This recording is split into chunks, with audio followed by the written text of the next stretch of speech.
One. Hello, everybody, and welcome to Cyber Samurai Saturday, where we play Legend of the Five Rings. There's only three players, and I'm the game master. If you don't know who I am, I'm Corey, truly evil Bob, and this is the fourth and final episode of the first adventure of the beginner game. So next week we'll start the new game, but this should be a fun little romp. With us, as always, is Crystal, who is playing Hida Seiko, Matt, who's playing Togashi Akio, and Tarek, who is playing Akoto Sunuri. Ikoma Senori. Did I say Akoma? You said Akoto. Did I say Akoto? Oh. Different family. How dare you! I misgendered you. I thought it was misnaming, not misgendered, but just as offensive. Joke. Thanks for pointing out the joke. Alright. So last game, we'll catch everybody up. The point of the entire adventure is that you are at the village of Suma. You are attempting to pass your Genpuku, which is the ceremony. It's a test and a ceremony at the same time to graduate you from being a child and a student to a full-fledged samurai. You needed to pass many different tests, and you only have one test left, which is the test of dueling. Wait, I thought there was one thing that we didn't finish last time. Yeah, we left off on hunting, and I think we had to do a dinner, and then we were done for the day. You're gonna have to go do a dinner. So the last thing we did was a hunting challenge, and I found oysters or something. Eggs. I found eggs. Yeah, and Tarek found eggs, fish eggs. Fish eggs. Fish eggs. Am I a samurai now? Lay their eggs on land. At least the color's on point. You got the right one. Lucky notebook, I guess. Yeah. It's the dragon notebook. Yeah, though I have to wonder, since I failed so miserably on the last test, it's like, I didn't find my herbs. Yeah, but you still graduate. I think you have 8 points at least. Okay. Yes. Fine. So Seiko wound up with 14 points. Woo. Total? Uh-huh. That's a lot of points total. Akio wound up Congrats. with 9 points, which is a passing grade. And Sunuri wound up with 11 points. I don't think I can make up the difference, but still, that's not a bad showing. I'd have to do really well at the dueling in order to catch up, I think. So those are the final standings. The last event, the duel, is mainly a ceremonial thing. Oh, okay. So it's not like we can't give you points to put you over the top on this. No. Okay. So you return to. Let me show everybody the village of Suma here. There it is. So you return back to the inn. Mm-hmm. And you have a chance to get dressed for a dinner tonight. The dinner is held at the Suba Magistrate's office, which is here. I'm just seeing the two pictures of the samurai here. So you don't see the town? She doesn't see the town. You guys do? Mm-hmm. Yeah, I see the town. Okay, then Maybe I you need to will refresh. reload. Yeah, refresh it.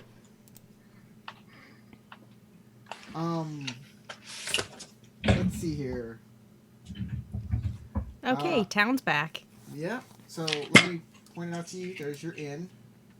And this is the magistrate's office. You had to go there when you first entered town to announce yourselves. Yep. So you have to now go to a formal dinner. You must navigate the treacherous waters of a formal event, and perhaps honor the wishes. Oh, never mind. So I'm just gonna say this beforehand. everyone is going to have to present a gift to the host at this event. All of the other contestants will be there, and you'll all have to present a gift. Now, you have long since selected your gift and made arrangements for them to be delivered here. So it's up to you to decide what that gift is going to be. And you guys have to... I'm letting you know, like, in advance, so you can make... So you can make preparations. Like, start thinking about it now, what you want to give. I don't even know what would be an appropriate gift. I'm about to lay this down for... Actually, Tarek, why don't you take this and tell everybody what an appropriate gift might look like? So, give me one piece of information before I do this. Who would we be providing the gift to? Would it be to the host of the entire event, which would be like Toshimoku, or would it be to some other specific person? Toshimoku? Okay, so... Or just give out general gift-giving advice and rules first. Okay, so gift-giving advice, or let's say the rules first, right? Please. So the rules for gift-giving are... expense isn't as important as the intention behind the gift, the meaning behind a gift. So getting something with sentimental value or meaningful value to the individual is much more important than like some gaudy display of like, here's all this gold that I'm giving you as a gift. The other pieces of etiquette around it are you don't want to make a gift or give a gift that seems impolite to the receiver of the gift. Anything that you give that could be seen as a slight would be extremely faux pas. Anything that you would give that would be seen as something above your station or above the person receiving the gift station would also be seen as a faux pas, because you're saying like, you could not afford to get yourself this, so I'm going to have to give it to you. So that can often be seen as a faux pas. Probably something we don't need to worry about necessarily, because it's not likely that we got something super important to give as a gift. The other thing is there is a protocol to gift giving in Japanese society, or at least Rokugani society specifically, which is when you offer a gift, the recipient of the gift is expected to decline the gift a certain number of times as a matter of humility before accepting the gift. So usually there's a little bit of a repartee or a back and forth that goes on where one would offer the gift and give context for the reasoning behind the gift, and the recipient of the gift would refuse politely and explain why they're not, necessarily worthy of such a gift. And then you would continue this process until the recipient would then humbly accept. If they do not accept and continue to be pushing back on it, that could be seen either as a faux pas on your behalf, as though the gift truly was either too, as I said before, too high of a gift, or too fancy of a gift, let's say, or it's something that's far beneath their station or far beneath significance for that individual to take notice of, and they're outright refusing you the opportunity to give them the gift. Both sides of that would look bad upon the person who's giving the gift, not as necessarily bad for the person who's refusing the gift. So there is an etiquette that goes along with that ceremony, that process. Refusal is twice. They should refuse twice, and then if they refuse a third time, that's like, yeah, that could look bad on the gift receiver too. Sometimes if they depending on it, could be a direct insult. In fact, they could be using that as a direct insult to the individual gift giver, and it would look bad on both of them. But it depends on the circumstance. Some people might give a gift that is intentionally supposed to cause the receiver to look bad. And in those cases, there's also certain etiquette where if you are somebody of higher status giving somebody of lower status a gift that's intentionally insulting, they are in an awkward position where they may have to accept the gift even though it is a direct insult, because refusing the gift of somebody of a higher station could be seen as insulting in and of itself. And so there's a lot of intrigue that goes along with gift-giving ceremonies in Rokugan. Now you can get a little specific to like Genpuku ceremonies or Toshimoku himself. Sure. So Toshimoku is a very famous individual. If you haven't done any research on the individual himself, he is a very heroic figure in Rokugan. Pretty much anybody in Rokugan would know his name. In fact, it is even more likely that people know his name than even the emperor's name himself, because he is the leader of the emperor's armies, the arbiter of all of the Rokugan's rules and laws. So he has a much broader front-facing or people-facing identity than most other high-ranking officials. So this is a very important person. He also is the leader of his own school of dueling. So that's another piece of context to who this individual is. He's known as the Gray Crane. He's an elderly guy, but he is also a friend and ally to almost every clan. And nobody really sees this guy in a poor light. Everybody kind of loves this dude for who he is. He lives life to the fullest. He's known as being a very jovial, fun-loving person, and somebody who's extremely humble even in the face of other people. So peasants might be he might be found in the middle of the street listening to peasants chatter or sing a song and join in their revelry. He's known to go out and womanize and spend time at geisha houses and enjoy drinking with other people and having fun, letting his hair down and kind of having fun. So he's known as a very easy to get along with individual, but he's also extremely high ranking. So doing things that might break procedure or etiquette might be seen as a huge insult toward the guy, because he is that realistically important, at least from society's point of view. Gifts from so here's another weird thing. A lot of times at certain events, the host would give gifts out to the people attending the event, right? That's how a lot of these situations work, is you'll be invited to somebody who's much higher ranking than you's social event, and he might have gifts that he would present to each of the members who would join him at that event. In this case, since we are the ones having our own Genpukus, this is almost like a way of showing our own understanding of the etiquette of Rokugan or society. And so it would be important for us to show that we are capable of providing a meaningful gift, not only that represents some kind of sentimental value to Toshimoku as an individual, but that says something as a statement for ourselves and where we're going in society after our Genpuku. That would also be another thing to keep in mind. Anything you want to add, Corey? Yes, I forgot our disclaimer that we make on every single episode. We love Asian culture, and this is the game about Asian culture. But we are not Asian. None of us are. Surprise! We don't even have Asian in our background. Tarek might have some Asian. I mean, like, technically, the Middle East is partly Asian. Part of Asia. Egyptian in them, so. It's not far Crystal. eastern. It's closer to Middle Eastern. I thought you said you were legit.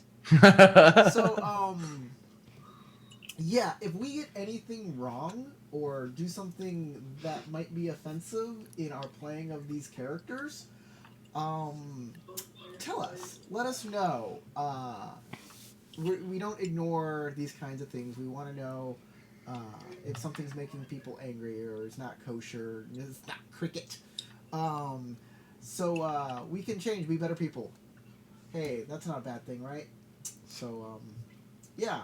Woohoo, it grows. And remember that we come from probably a place of ignorance, and we don't mean any harm by it, but we want to learn. Let us understand it. Thank you, and let's continue on with the game. So, in reference to what I was saying about the gift giving, Corey, is there anything specific that you want to add? Yes. Depending on what the gift is, depends on your role, and the role is going to be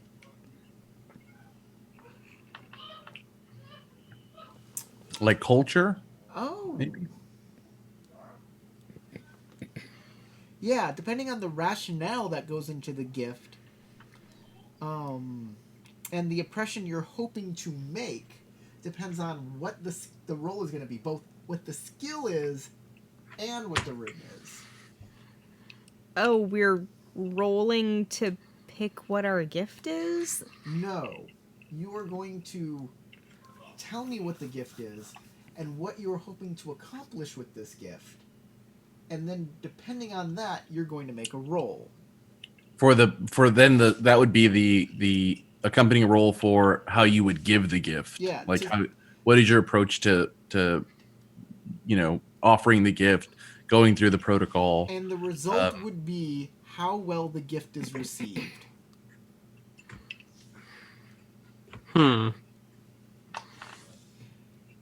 So that is the criteria on that. So that's another layer to think about when you're going to pick out this gift. But first, you guys have some time to get dressed or do anything you really want to do if you have a little bit of time. So is there anything you guys want to do before the event?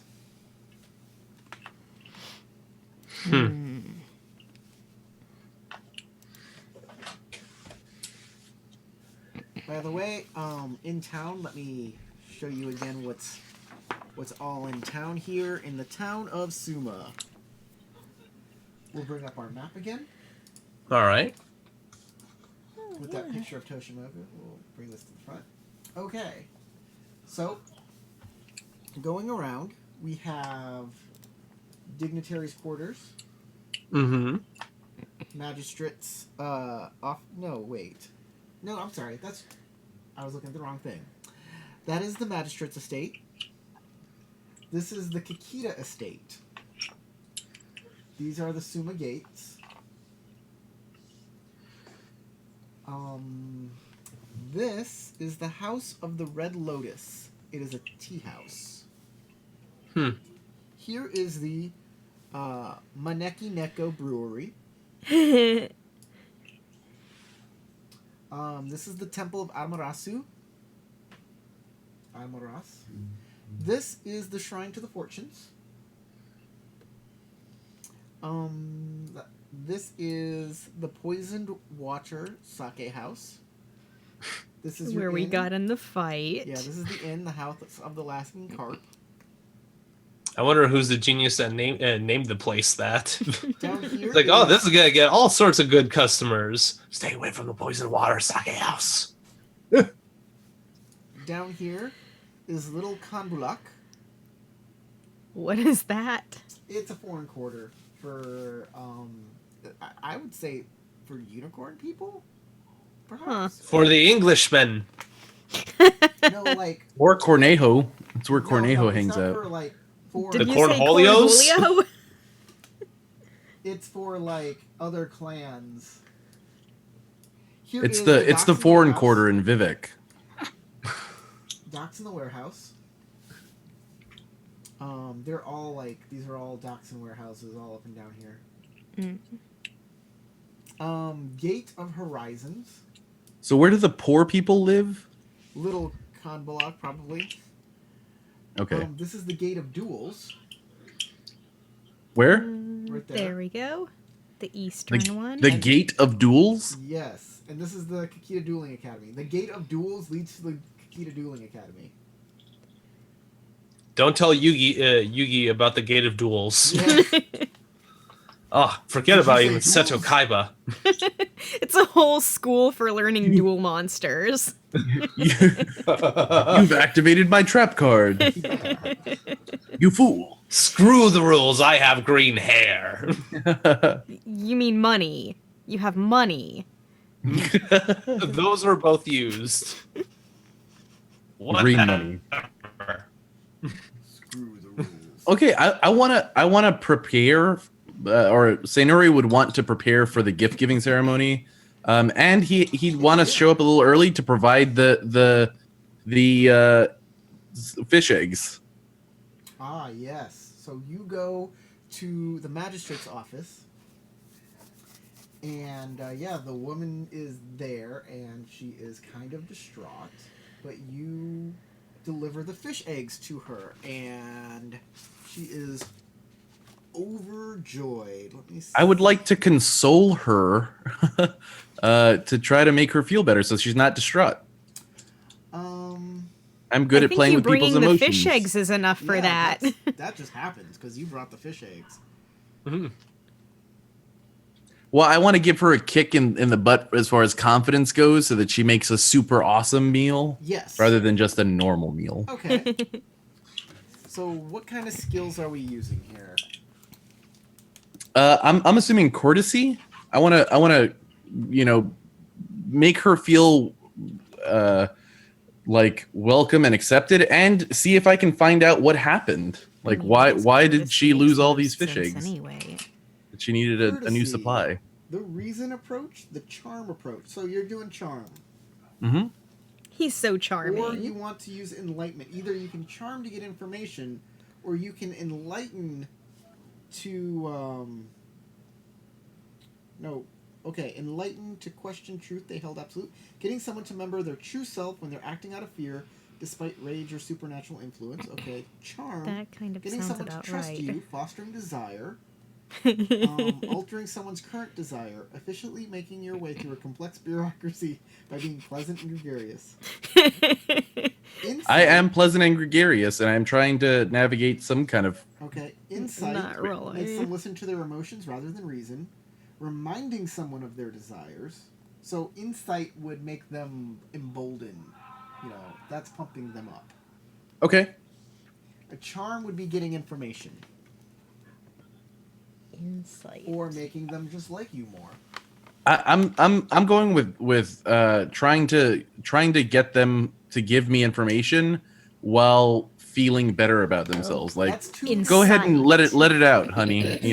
Pat on the back, and let me offer you a quick and heavy dose of acceptance. That's two different things. You can get her to trust you and tell you information, or you can pump her up or make her feel good about herself. That's insight, not insight. That's what I said. Insight. No. I would definitely be going for Insight. trying to get her to trust me and divulge information.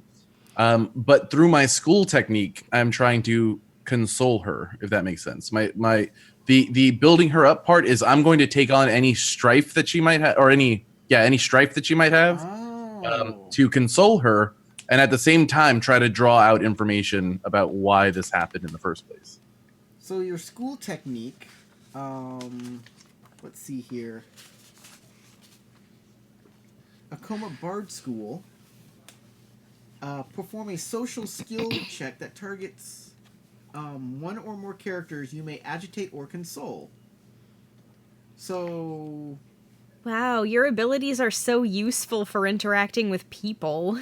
Yeah, go figure. Being a courtier and all. You never knew. Surprise! Would have thought. Yeah, my guy's a nice, happy friend guy who can also piss the shit off of people when he needs to. Yeah, I get to mess with other people's stress, basically. I can either make you less stressful or really stressful. That's my goal. There it is. You may agitate or console. So you're going to get information using charm. So you're going to charm her, and as a result, it's going to activate your school technique, which is console. Now Correct. I understand. So, you're going to be doing courtesy water. Mizu. Okie doke. Water.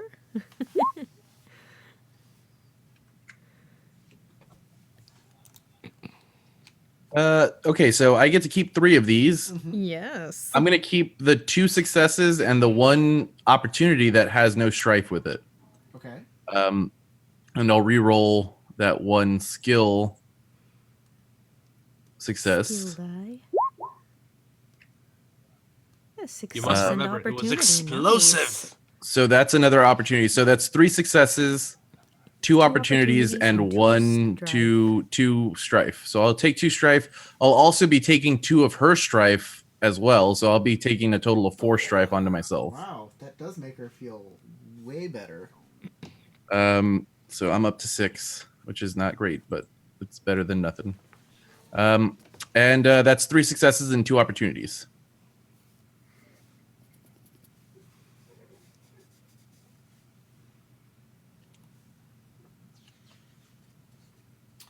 Okay.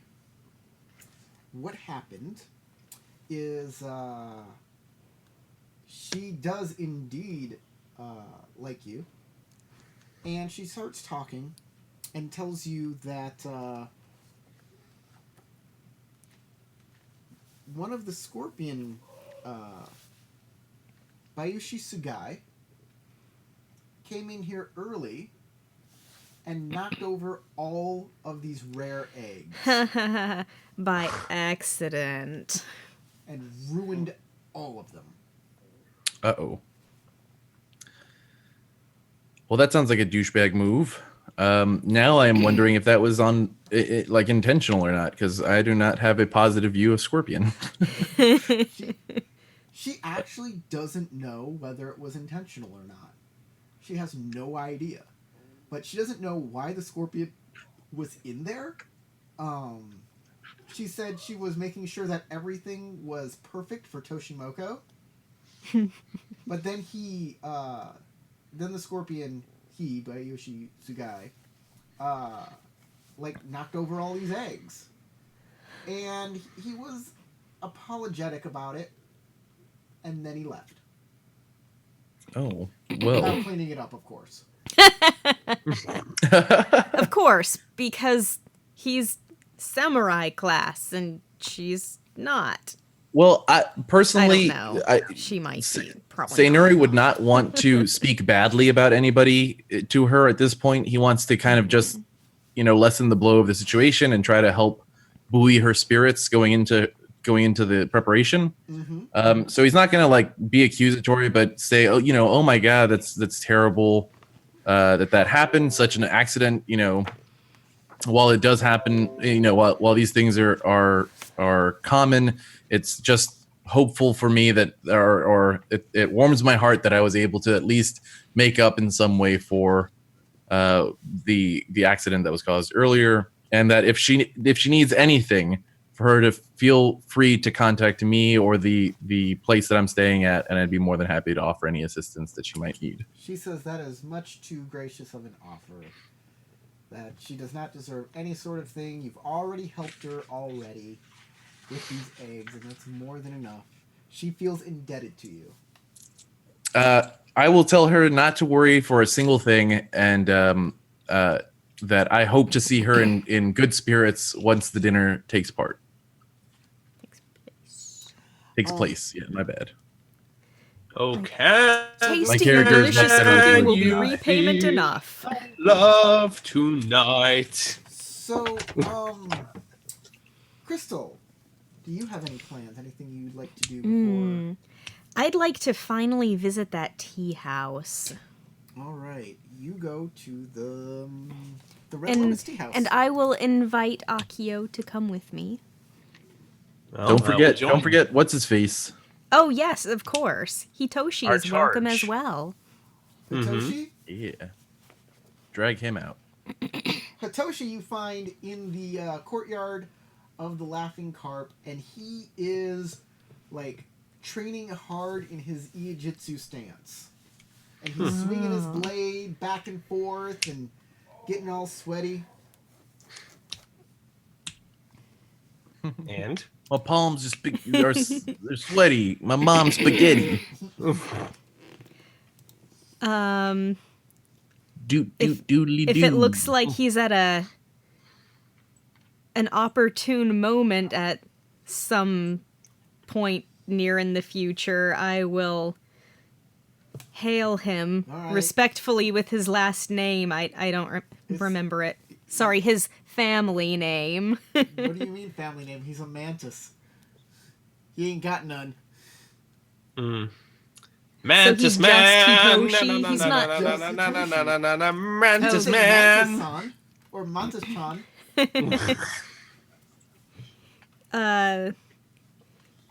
Hitoshi-kun, would you like to come with us for some tea? He stops, he bows, he says, Seiko-chan, that is, or he doesn't say Seiko, he says, Hida-chan, that is a great offer, but I must prepare for the dinner. And training is your preparation? Hi. Very well. I will leave you to it. I think he plans on beating the shit out of somebody. And he gets back to work. And I'm tempted to ask if he's expecting someone to start a fight with him. He goes, he kind of looks at you. He doesn't say anything, and he gets back to work. He gets back to work. Read that as he thinks every day somebody's is a struggle, my man. not gonna want him there. Yeah, minor clans, especially in major clan territory, minor clans are definitely treated like second-class citizens. Like, they're just a step up above from, like, Ronin and peasants. Well, dragon and crane and crab treat them all right sometimes. But Oh, yeah, and lion actually do pretty much too, but most clans see them as more of a nuisance than a crane benefit. definitely like, what do you want? Why are you here? Yeah. Go back to where you came from, because this ain't it. Yeah. Exactly. Boy. Ouch. This is a much harsher society in very many cases. So, you guys go to the tea house, which is, let's get back up on the map here. I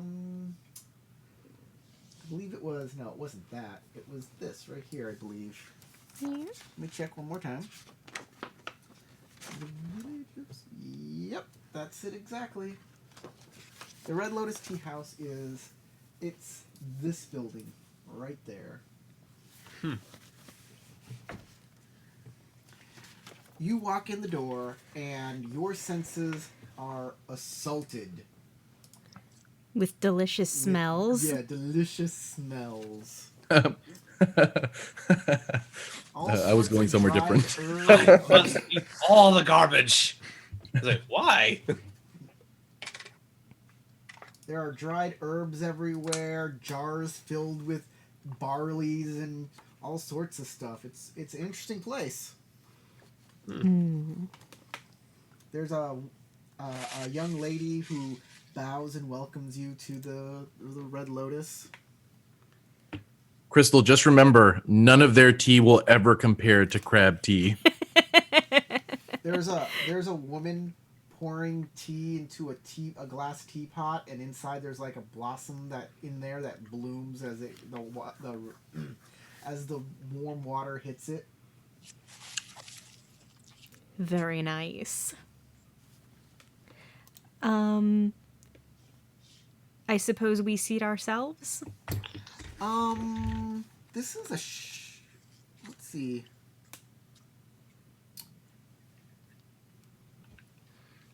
This is where the dinner party is happening, From what right? Or we're just taking a drink before the dinner party. I don't know if it's at the tea house.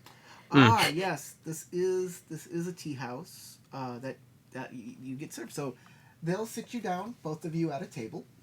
Mm-hmm. In the room, there is a person strumming on a samisen as a performance. Nice. And you are given little cards with menus. On one side, there's lists of tea, and on the flip side, there's a list of sake. Well, I plan on having tea. You're not gonna get raged up? I said you're not gonna get raged up?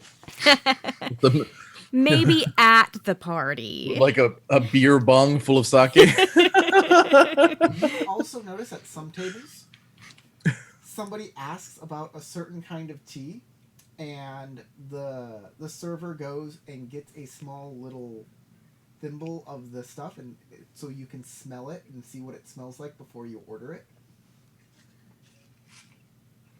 Bro, ask for crab tea. Particular tea that they're sampling, or is it just like in general you can ask for a sample of the tea? It's in general. You can ask to okay. smell the tea before they brew it for you. Oh, okay, yeah.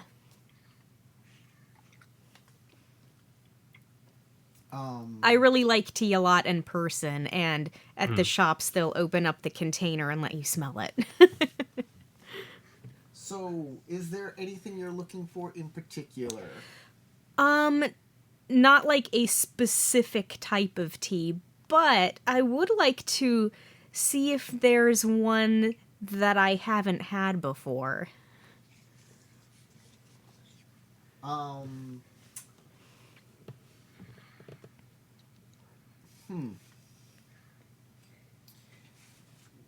There. I thought you were gonna go with like a super obscure crab tea that only you would know about. Well, they have a list of what's there. They'd throw like a little fit when they don't have it. How dare, this is the best tea in all the lands. You don't have it stocked. You.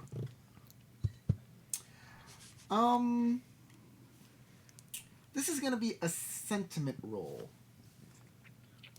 Okay. We're gonna make a sentiment roll. So, you're looking for, what did you say? What you wanted? I was just gonna look for something new for me to try. New. Okay. Yeah. So,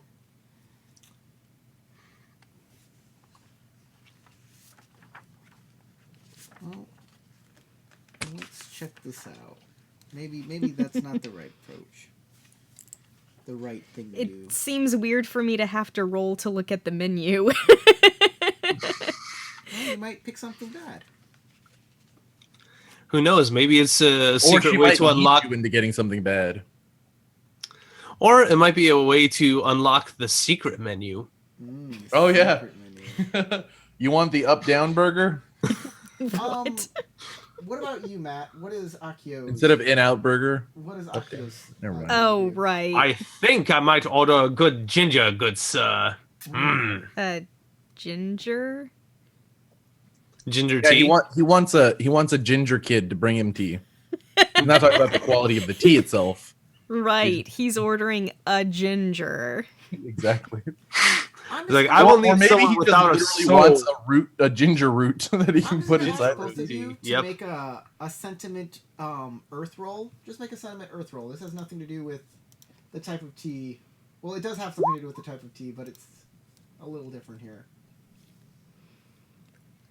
A success, 2 opportunities, and a strife. Okay. Strife. You won't be gaining any strike from this roll. I figured. Because I'm kind of making you do it. Matt? Do I have to roll too? Yes!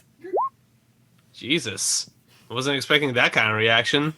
At least it was a success. Success.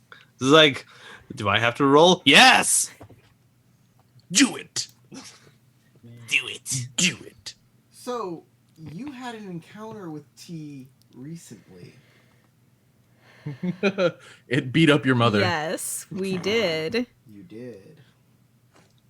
And being in a tea It house... gave your entire family dysentery and you were the only survivor. Being in a tea Oh, house God. reminded you about the fact that you experienced very strange circumstances surrounding this tea.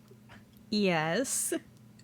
Let's say it was a Was ghostly tea. Oh, yeah, this was tea that we could actually drink, wasn't it? Despite the fact that it was ghost tea. Mhm. The fanciest ghost tea in all So, the land. You may enjoy this ghost tea, but once you drink normal tea, you will experience a bout of explosive diarrhea. Ghostly diarrhea. Your character, Akio, you get your ginger tea. It smells wonderful. It tastes great. It's very palate cleansing. And Spicy. yeah, and Seiko, she wanted something a little different. So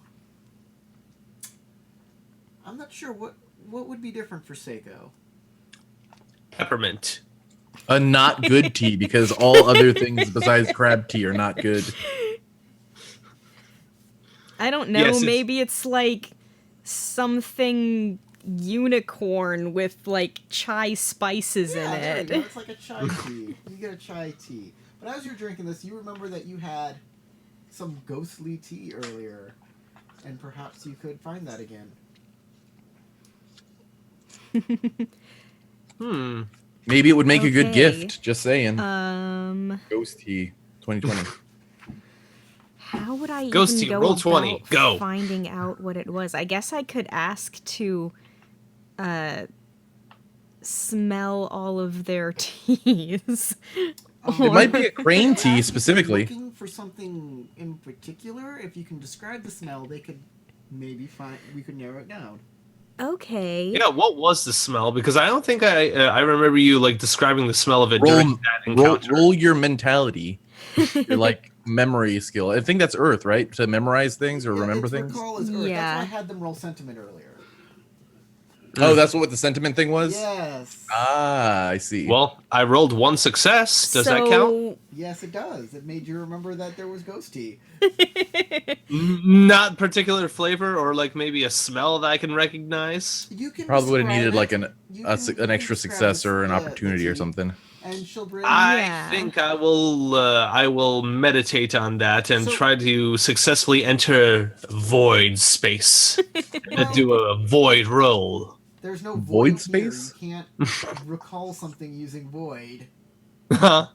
What? You can't recall something using void. You can sense using void. Like if you want to sense if the ghost was here, because the tea has like a ghost around it for some reason, you can do that with void. He's just, Oh my his goodness, it ghost was a form is ghostly hanging leaf out by all the along. tea. Ghost leaf. So, you guys describe the smell, and the server brings 3 different kinds of tea. Now you're going to have to smell each Oh yeah. one. Since I interacted with tea, I'm supposed to lose 3 strife. Or what exactly is this? Yes, you have a tea something or other. A passion for A passion, tea. a tea passion. So, since you interacted with tea, after performing a check to interact with tea, which you just did, A check to interact with it. you remove 3 strife. I'm so much more relaxed now. And since both of you sat and had a cup of tea, you can both remove another point of strife if you have a point of strife. Yeah, I need Y'all are to going to get- be going into this thing well prepared and relaxed. I'm going to be all stressed out and fidgety. Yeah.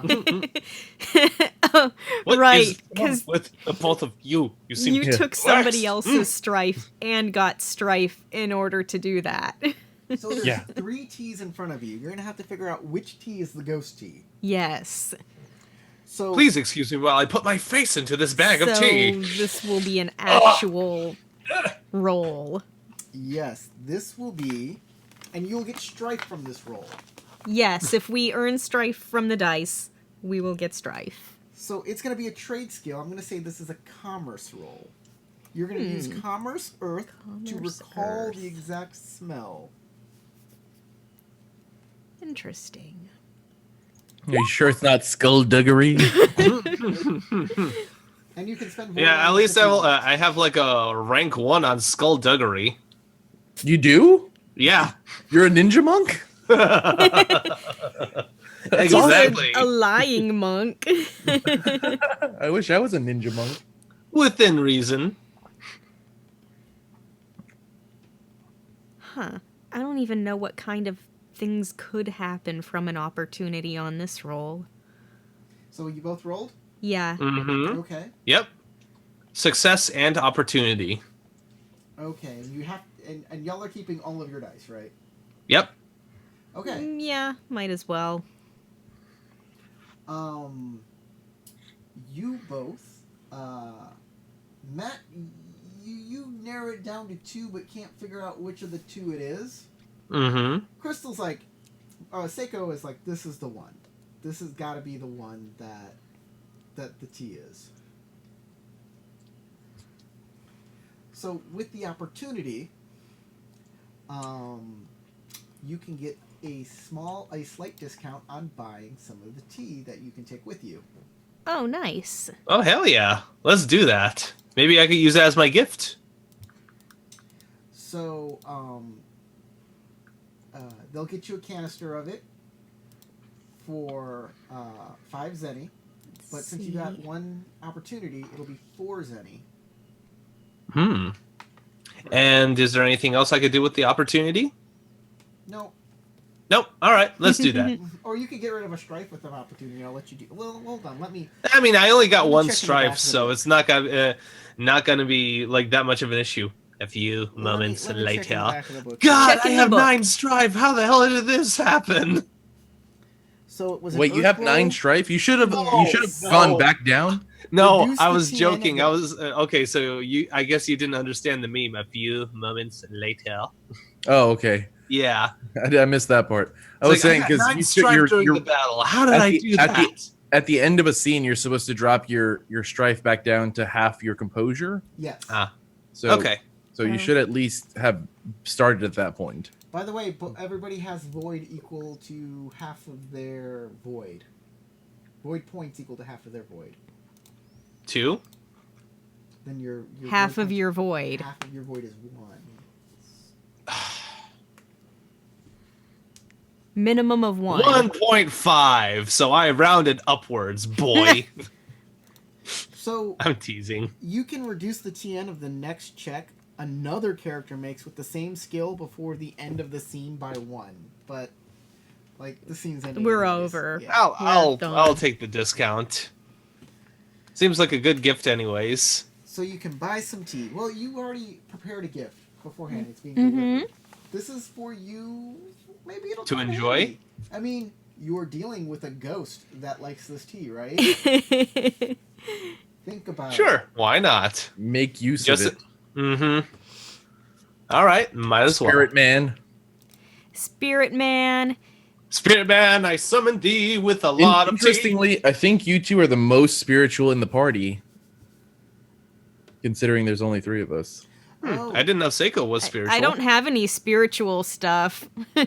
Yeah, but my character specifically disavows spirituality.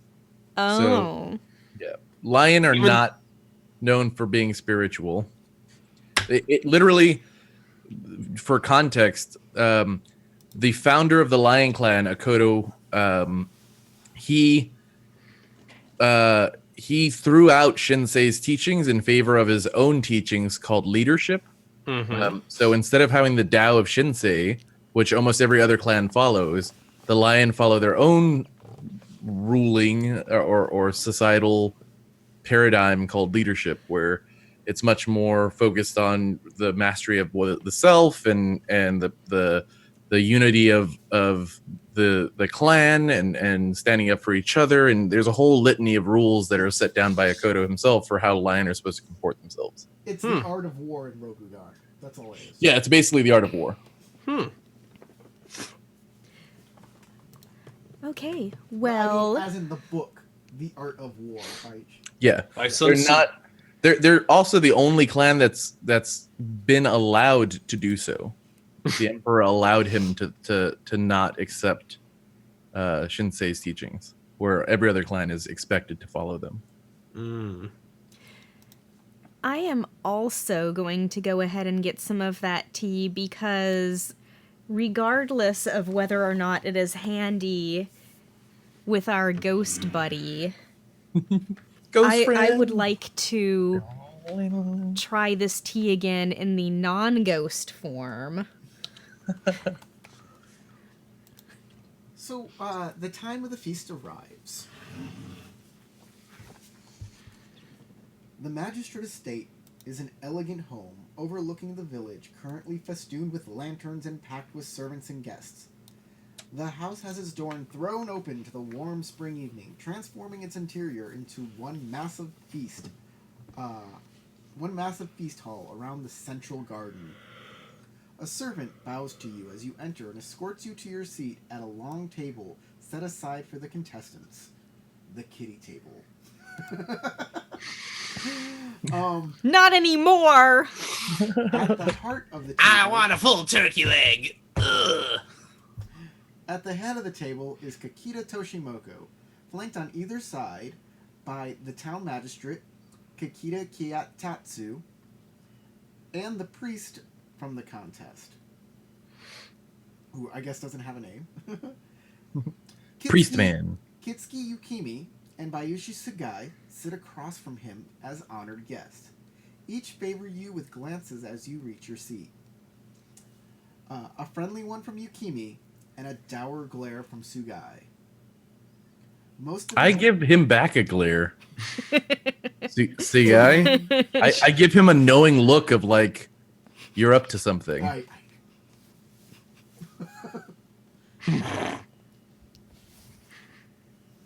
Peace.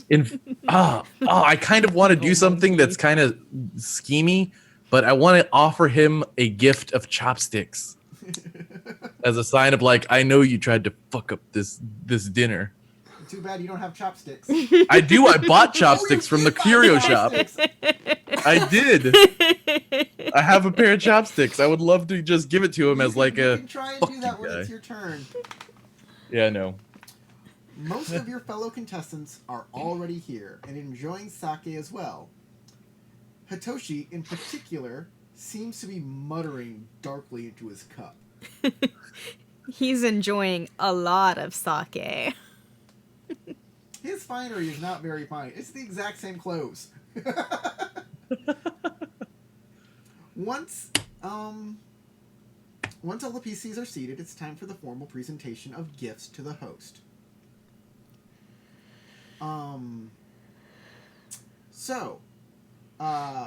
First, the dragon present their gifts to Toshimoku, starting with the person with the highest amount of status or glory, which is going to be Mirumoto Hinata. Sorry, man, you're a monk. You go second. I'm perfectly fine with that. Hinata offers him a book of stories and philosophies from some of the greatest Shinseist thinkers of the Dragon Clan, with a note: "You will need this in times to come." The gift is well received, and then the table turns to you. It's Togashi Akio. I will go ahead and present my gift, which I honestly have no idea what my gift is, since you didn't describe to me what it was. No, you have to come up with it You for have yourself. to pick it. That's what I said earlier. I'm saying this to you now so you can come up with a gift. So now, like, why do you think we went through all of that earlier? So you're gonna have to think of one, man. Damn it. So think about it. He's a master duelist. He's very famous throughout the Empire.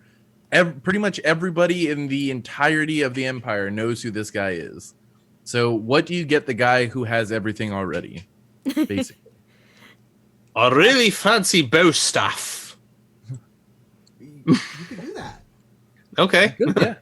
But now why? That's the other Why? question. Remember, it's all about sentimentality, not about expense. Mm-hmm. You could give him a really shitty bow staff, but if it's important in some way, if it's a meaningful gift, that's more important than if it was like a super fancy gift that was designed by the kami and handed down throughout the generations. So I want you, Understandable. I want you to come up with what is the meaning behind the gift, and The meaning behind the gift. what you are trying to accomplish by presenting this gift. What is what's a feeling you want to bring to him? What is, what are you how are you trying to impress him, or are you just trying to give something honest? Do you want him to I don't know, what so a bow staff. What about this bow staff is special, makes it a gift?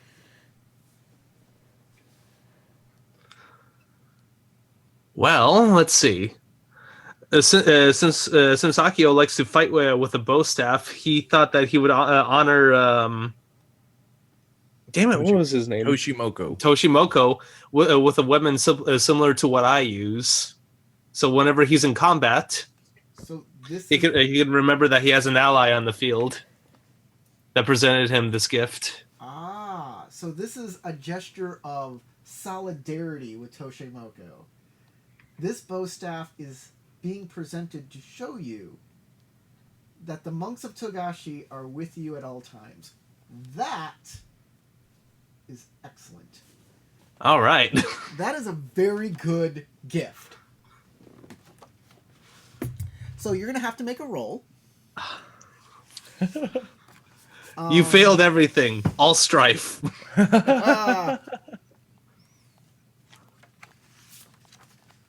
So,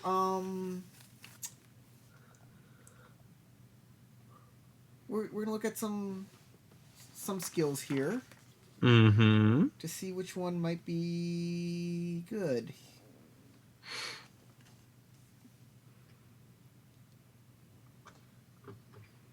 So this is you're saying we're going to be you're presenting this in solidarity on the battlefield, right? Mm-hmm. Tactics, my friend. This is a tactics. All right, let me see if I can find it. And what approach? We're going to use social skill approaches on this. So it looks like a martial skill under my but he's saying since it's being approached with a social setting, the approaches are going to be based off of social skills, even though you're making a martial skill roll. So the approach is if you go to your character sheet, you just hover your cursor over the social skills title. There's approaches listed there like trick, reason, insight, charm, and enlighten. Those are the types of approaches that you can make. That's actually pretty cool. Yeah, it's helpful for quick reference. I will do it to enlighten him. No, you already said how you're doing it. You're doing it in solidarity with him. Mm-hmm. Okay, which is? Well, I'm looking right now. Solidarity seems like reason to me. Yeah. I concur. All right. So it would be an earth approach. So all right. Let's give it a shot.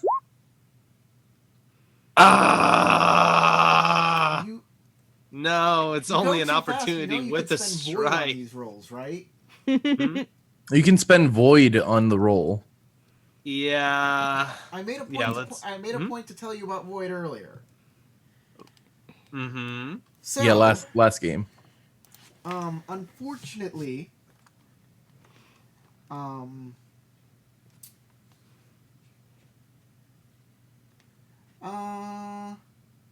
could I modify my roll with my void point? So, basically, because this is an ordinary bow staff and not perhaps your master's bow staff or a bow staff of some sort of cultural significance, it's received coldly. He does accept it, but everybody at the table knows that it wasn't the best gift. Perhaps because it was a weapon and he is a martial artist, people see it as you thinking he can't defend himself for some reason. Such is my fortune. It's a shame. It really is. This was an air roll, but you do have an opportunity. So, with the opportunity,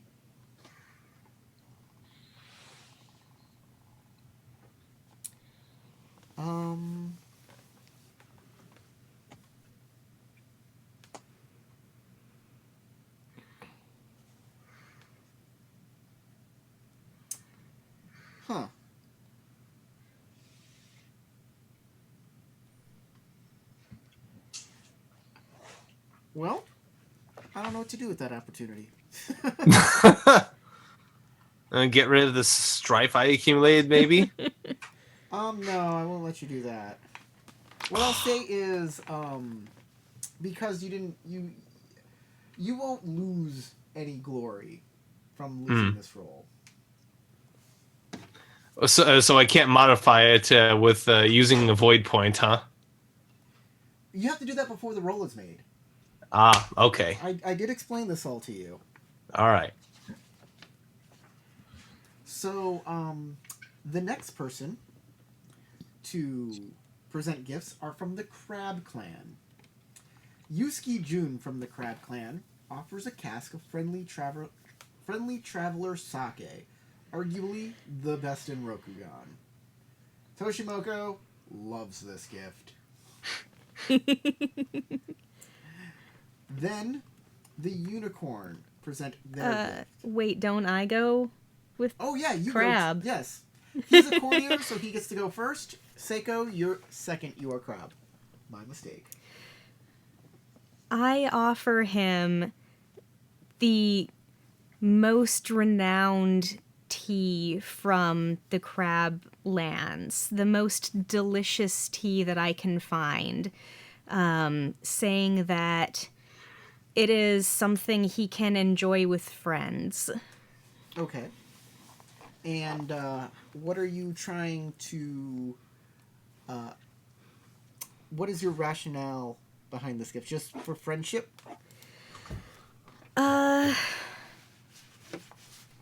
Think of friends when you drink this, right? Yes, think of friends, and shoot, I had something better in my mind. Remember all the joys in life. All right. Huh. These are Scholar. These are...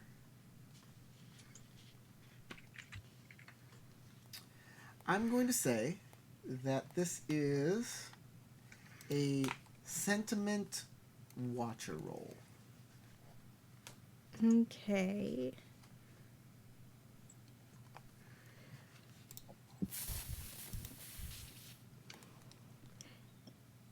And I guess I'll go ahead and use my void point too.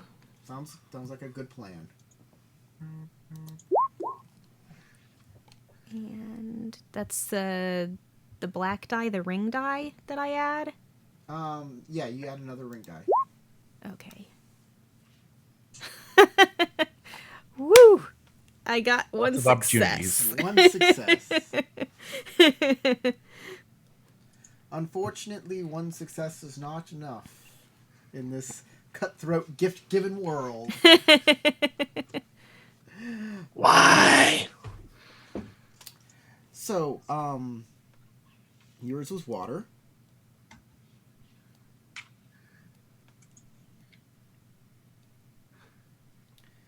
So, what you notice is, he politely accepts your gift and the friendship of the crab, but it seems more like lip service.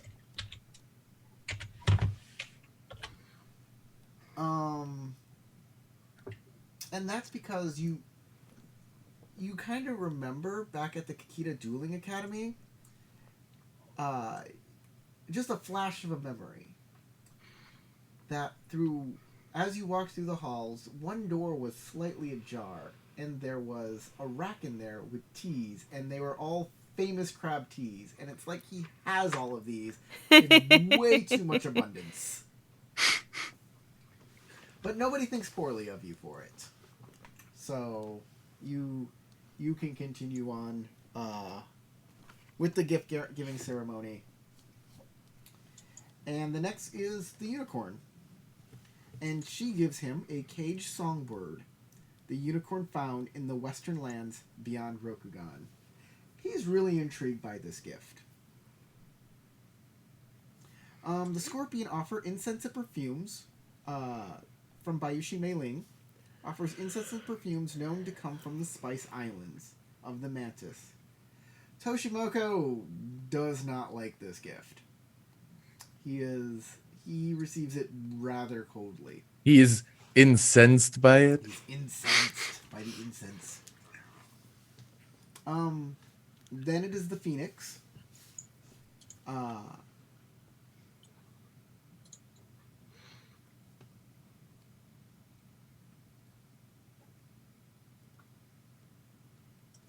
The Phoenix says, is Shibatoya, and he produces a poem from the Phoenix written to honor the host in stunning calligraphy. Nice. Kakita Riku of the Crane presents a broken bokin, which is clearly worthless and seems like a weird gift. But Toshimoku laughs when he gets this gift, as if they're sharing some inside joke that nobody else is aware of, and he loves it. Lastly is the lion, and Tarek, you get to present your gift first. So here's my idea for a gift. I was thinking an entry into the Ikoma libraries that is the histories and accomplishments of Kakita Toshimoku himself, as a sign not only of acceptance and friendship between the Lion clan and this individual, Toshimoku as an individual, but as a sign of friendship and and immortalization of his accomplishments. That he'll since the Ikoma libraries are so vast and survive the histories, his legacy will live on forever in perpetuity. Oh, this is going to be a culture water roll. Culture. The culture. It is for the Okie dokie. I will also spend a void point. Very well. And that just adds one ring, right? Yes. Culture. This is the hardest thing you've done so far, is give gifts. For real. Okie dokie. Since we out of character had to think of what the heck to give. God, look at that. Oh, what? Hey, you got 2 successes. I got one that's an explosive success, so I'll reroll that one. I'm going to keep the ones with stuff on it. But I'm sad that the skill die showed a 0-0. Womp womp. 0-0. Yes. Yeah. I also got a 0-0. That's a womp. Okay. But you got 2. Okay, so 2 successes, 2 strife, and 2 opportunities. What about your void? Oh yeah. Oh yeah, you had 5 dice without the void die. Wow, you have a lot of culture. Wow. He's extremely So cheesy. what are you keeping? I'm keeping the opportunity without the strife, 1 opportunity with a strife, and 2 the 2 successes. Okay. All right. He is impressed by the gift. Gain 2 glory.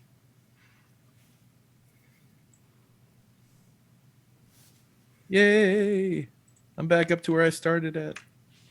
Glorious. Yes. For the opportunities, is there anything special about opportunity in this case? Not really, no. Okay. I was going to say, can I use some of that opportunity to just throw some shade at that Bayushi who almost fucked up the dinner? Your clansman, Shiba Tsubasa, offers him an elegant jeweled fan that once belonged to Toshimoko's ancestors, who married into the Lion Clan. That's a big time gift. Wow, it's fancy. Big time gift. But it's fitting for a Kitsu. Like y'all gave him both of you gave him big time gifts, which is like a stick in the eye for making you go last, right? Yeah. Well, you got to save the best for last. But as as Tsubasa presents his gift, everybody hears a thump on the table, a bang, as Hitoshi gets up. Enough! Hitoshi shouts, standing and knocking a jar of rice wine from the hands of a nearby servant. I am not to be ignored, passed over, and insulted at every turn. I too have a gift for you, Kakita-sama. He points one accusing finger as the halls ring with silence. I challenge you to a duel.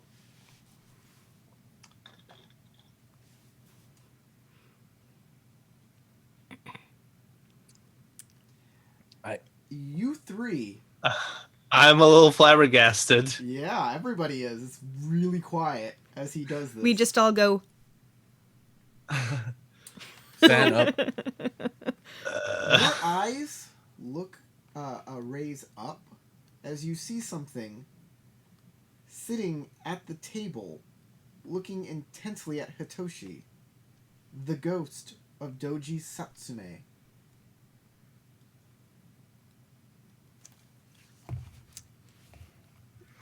Does everyone seem to see this ghost? If they do, they're not letting it on. They don't want to let on that they're going crazy. And I'm just thinking, oh shit, the situation just turned really serious. I want to try to mitigate the harm in what he just did, but I'm not exactly sure how I would do that.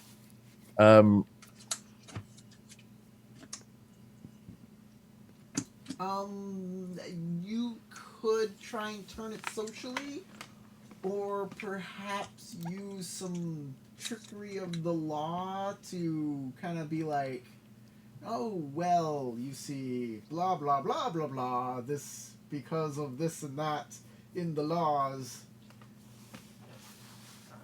It's actually a great honor for someone to... Yeah, I was gonna say, I wanted to be more socially, try to spin it socially so that it seems like not as a faux pas, but as a sign of honor that he's wanting to show his conviction in the face of such a grand opponent, that he's knowingly accepting what will almost certainly be defeat. Exactly. What would almost certainly be a defeat, but he's showing that he has the courage to stand up to somebody even as grand as Toshimoku, as a sign of acknowledgement of the things that Toshimoku has been able to accomplish. You know what I mean? Mm-hmm. Like he's trying to do this similarly and challenge the social norms and hierarchy that Toshimoku may have once challenged himself. Akio has some interesting information if you want to reveal it. Yes. Do you remember this game at all? My memory is not the best, dude. You need to start taking notes. You do. You do. Start writing stuff down. So, remember when you went to the Temple of Amaterasu? You talked to the Scorpion. Yes, I remember that. All right. She let you in on something about Hitoshi and Toshimoku. And I don't remember the details on that. And their connection to each other. They may be related in a very direct way. Okay. It's up to you whether you want to share that information. Yeah, it's up to you whether you want to share that information. Do you remember what Bayushi Mei Lin said about it? That it might work to our advantage. It might work to his advantage. It also might work to shame. To give you context, because it seems like you may not understand fully the gravity of the situation. What she's basically saying is that Toshimoku may have, if I'm not mistaken, Corey, may have been the father of this child unknowingly. Yeah. And that may be very true, because Toshimoku is known for being kind of a womanizer. He goes around, he's with a lot of women. He's traveled very far across Rokugan. Philandering across the country. Rumor has it that he has a lot of bastard children around the empire, from all different types of clans. So if you were to reveal that he actually has a son and that Hitoshi is that son, that at once could absolve him of the shame of what he just did, but at the same time may actually put shame on Toshimoko's name for having a bastard child that he did not know about. So it's a catch-22 how you want to use that information. It is a loaded piece of information that may or may your initial instinct was that you did not know how to verify it, so it may not be something that you want to bring up. Mm-hmm. But this may be an instance where it could save Hitoshi from extreme dishonor. Either way, my character definitely wants to try to spin this in a way that doesn't make Hitoshi look like an idiot. What the other people straight up would stop him from having to commit seppuku for potentially insulting Crystal? And we were charged to keeping him safe, so I will go ahead and take the opportunity to quietly, if we're sitting next to each other, tell you what I know. Both tell Seiko me what and you know. Sinori. Tell me what you know. Mm-hmm. Oh, that's what you're going to do. Yes. Okay. Because I'm like, all right, this might kind of save our charge's life. I don't want him to get too ashamed about what's going on. So we got to put a good spin on this. So you're trying to keep it quiet. This is going to definitely be a roll because you don't want other people to hear you, right? Mm-hmm. You don't want, let's say, the scorpion who are sitting very close to us. Yeah, the scorpions. Yeah. So, even though one of them apparently already knows. I will freaking use my void point to make sure that this is gonna go well. By the way, it is very polite to use a fan in these situations. He doesn't have one. He's a monk. I will find a fan and Not use to it. say that you have one, but I do, so I immediately pull out a fan. And then Sunuri what are you talking about? Tsunari gets up and he begins to say, Toshimoku-sama or Kakita-sama, this is a very stressful event, and I believe that. And then Akio gets up and walks next to you and says, I know something. And you need to hear this before you say anything. And the fans come up. And you're like, and Tarek's, and Tsunari's, one moment, Honorable Kakita-sama. I must confer with my lawyer friend. Hello. Is there anything you'd like to do? It's like, you better not be screwing this up, man. This is a lot of money on the line. Like, I don't want to fuck this up, because the only thing I am really good at is beating shit. Mm-hmm. You may have to before the night is over. I'm just going to be like, just gonna give you that heads up, you guys take care of this. Yeah. So this is going to be a courtesy roll. Okay. Thank God. Because I got good ranking on courtesy. Doing, so I'm going to put this under trick. So this is air courtesy. To keep what you're about to say quiet. But before you make the roll, I want you to role play what you say. Darn it. Okay, and this is before I roll. Yeah, because if you fail the roll, it might change how you say things, and I don't want that to be okay, that makes sense. Your role is to keep it quiet, not to determine what you say. So Nuri, I'll put a fan in front of both of our faces. Yes, so I'm just I'm kind of using this as my role play. Yeah. Say Nuri. I learned something very interesting while I was praying and meditating at the temple, that there could be a very important familial relation with Hitoshi and... Hold on, let me go out of character. Toshimoku? I keep on forgetting the name of the host. Toshimoku. Toshimoku, thank you. Yeah. Okay, with our charge and Toshimoku, so... Like, it might be a good idea in order for Hitoshi to save face if this goes south really quickly, that, he won't get hurt after this. So there could be a familial, what's the right word? Familial connection between the both of them. as in he might be his illegitimate son, but I have nothing to confirm this information, so this is mostly on speculation. Strongly evident speculation, but speculation nonetheless. Letter. Okay, you should make your roll because that's going to very much change what I was about to say to Toshimoku. All right, so any modifiers I need to put on my roll since I'm spending a void point on this? You add one roll die, but you roll it after you roll. One black die. So what you're going to do is it's going to be, I said courtesy air. Uh-huh. So make that roll first. Okay. Okay. One success. And how many rings or skill roller? Just one roll, one ring roll. Roll one ring. Ring roll. Extra. Lots of opportunity. God, no there. explosive successes. This is starting to get on my nerves. Well, you made a success, and you have a lot of opportunity there. Hopefully, those opportunities do something. Yeah. One success. But also, you got a lot of stress, so add that stress. Yeah, I see that. So 2, 3 stress. He can only keep one of those on the first tier there because he only has an air of 1. Oh yeah. Yes. So I assume you're going to keep the success with the strife, right? Yes. And then are you keeping the opportunity with the strife from the void?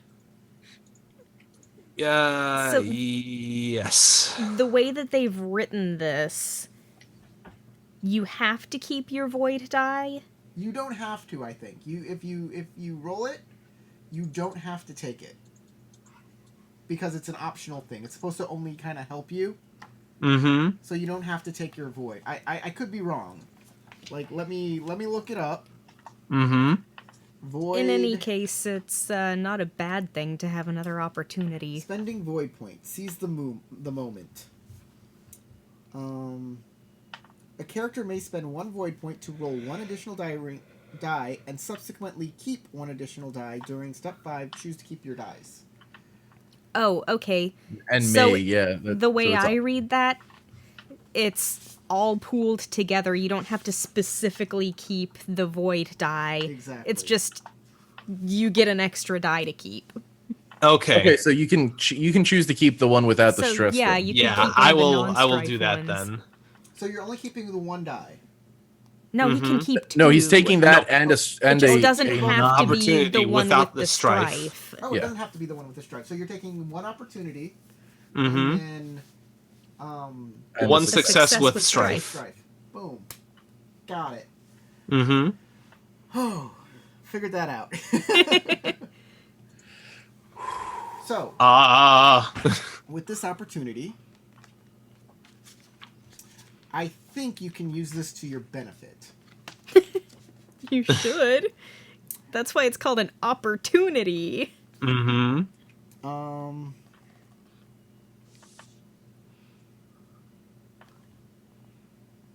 You can... I'm going to allow you to reduce the TN of Tarek's next roll. Ooh. By being very polite during this. And people are waiting with very bated breath on what is going on. Seiko. You... let me see here. I just don't know what the heck to do. You're saying Crystal or me? Seiko, Crystal. Me. Okay. I couldn't hear what he said. I just heard the S sound. Mm-hmm. My apologies.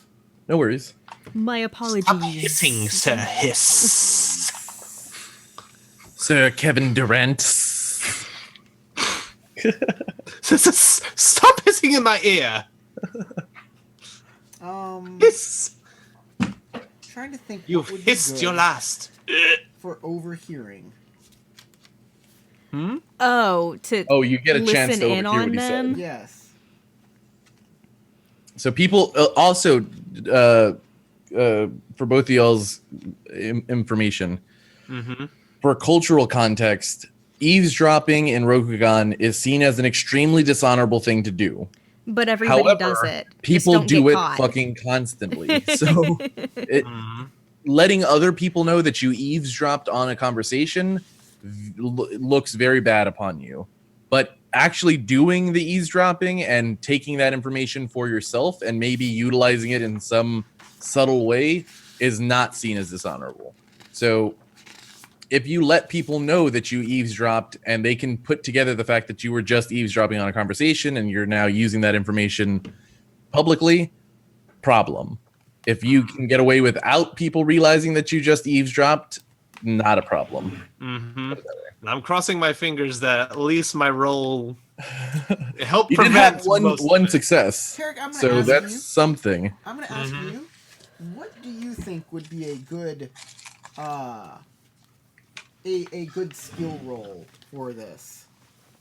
For eavesdropping? I think this might just be, if you can, just roll your air. I'm sorry, your void. Just roll your void, because void is a sense kind of thing. Is there a way to just roll your ring? A ring roll?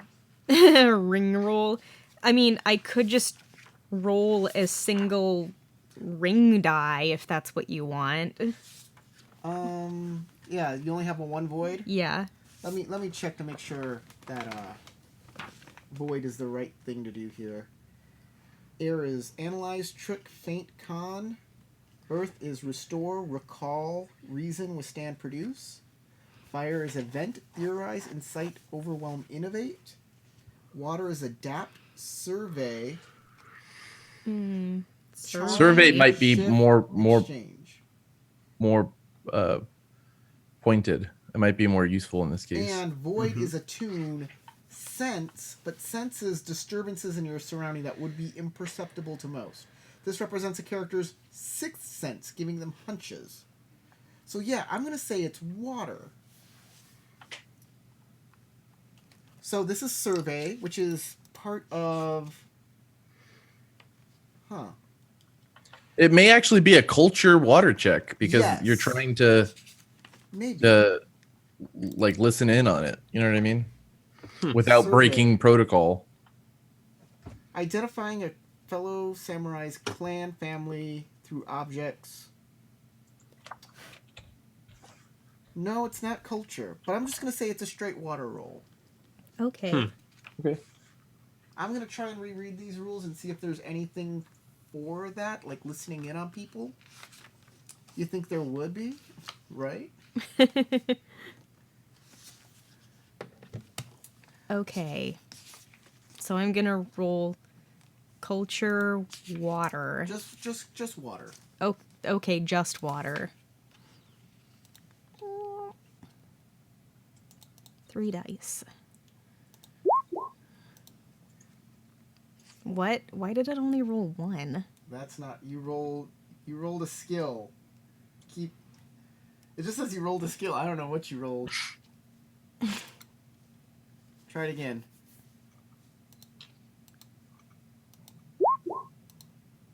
Oh, well, now it rolled 3 dice at once. What you wanted? You got a water of 3? Yeah. Okay. That's 2 successes. 2 successes and an opportunity with 3 strife. Right. You definitely heard what he said. And with an opportunity, add to keep. I'm going to allow you an action as you hear what he's saying. Just la la la la la la la. Exactly. Don't listen to what he said. You can distract one other person, politely distract them, one other person at the table that you think might have overheard it. But I can't tell you if they overheard it. You're just going to have to either blindly pick or make an educated guess. The people at the table, of course, are Hitoshi, Kikita Riku, Bayushi Meilin, Miyamoto Hinata, Shiba Toya, Moto Batbiar, Kitsu Tsubasa, Yusuke Jun, Bayushi Sugai, Toshimoku himself, or Yukimi. What's her name? Yusuke Yukimi. Not Yusuke. Kitsuki. Kitsuki Yukimi.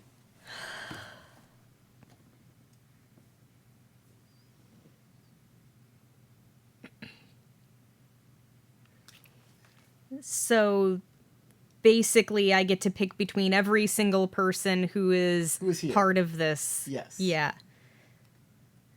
And you can attempt to distract them, maybe causing them not to hear.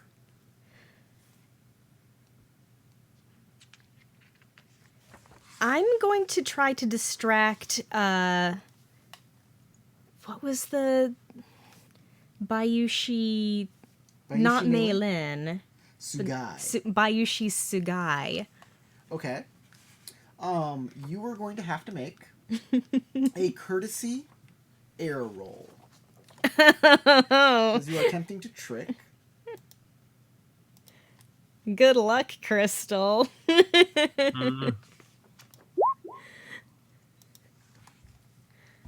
Oh, it's an explosive success. Nice. My success. One die.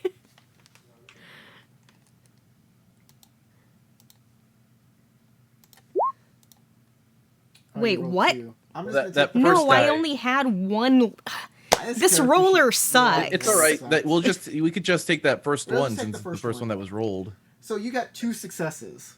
Yeah. This definitely distracts Bayushi Sugai, but it's a stressful moment for you. And you're gonna take that 2 strikes. Very stressful. I'm getting really stressed out here. I'm so glad I had that tea earlier. The only skill that I see that might make sense is actually skullduggery. Yeah, that's kind of what I was thinking too. For like skullduggery for listening in. Yeah.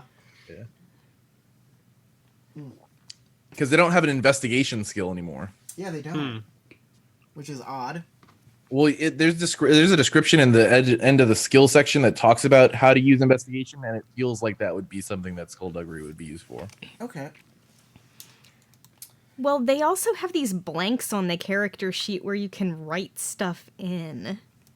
Yeah, that might be. I don't know. Yeah, I'm not sure. So, yeah. You definitely distract Bayushi Sugai. He is bamboozled. Just a little nip slip. I succeeded in my bamboozle roll.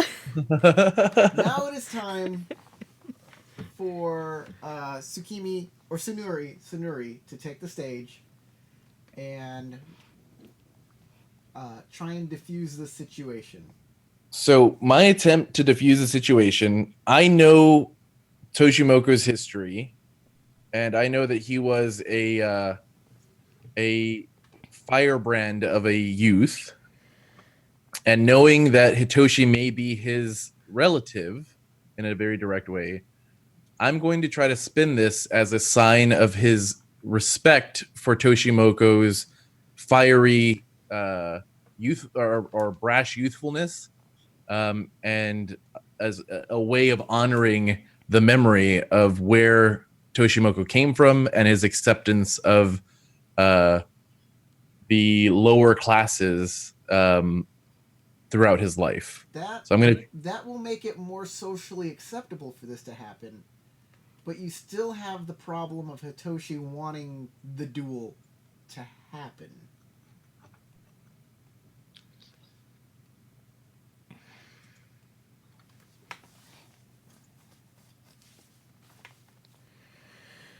Is there a way for me to then take that premise and apply it so that the duel itself is one of more of a test of skill than a challenge or a slight of honor? Like, this is him wanting to test his strength of skill against a master, to show that he could potentially be on a route of success in Toshimoku's honor. Yes, you can, but if he loses without showing that, it's still a slight It shows very poorly on Hitoshi, but will no longer have anything to do with Toshimoku. Okay, that's fine. I'm gonna try to do that. Okay. I'm gonna say that since you're going that route, it's going to be government. And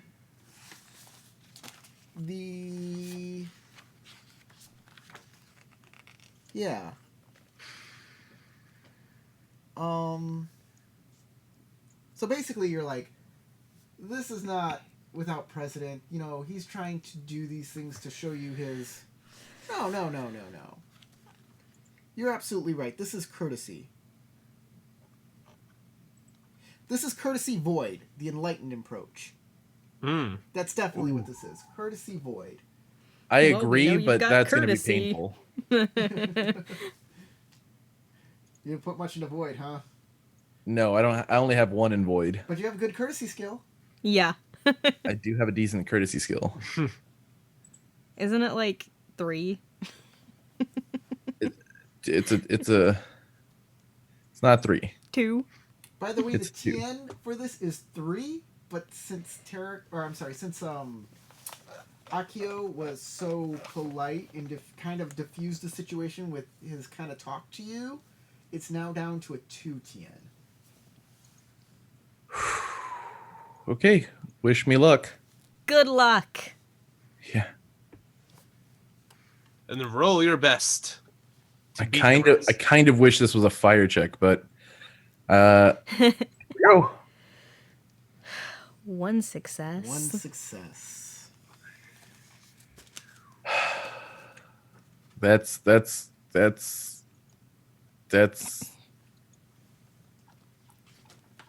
how it goes. I can't try again unless there's like an honor roll that I can do.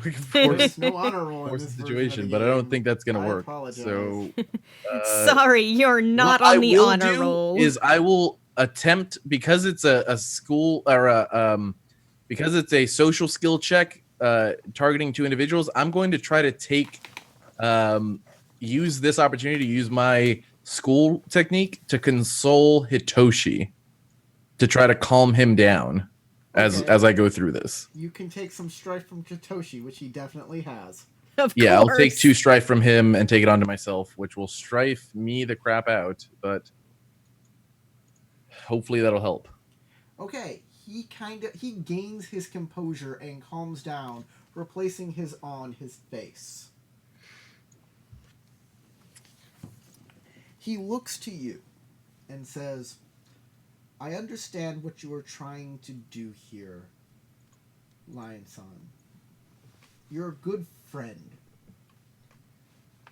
But this challenge is a long time coming. What do you say, Toshimoku? Or Kikita Toshimoku.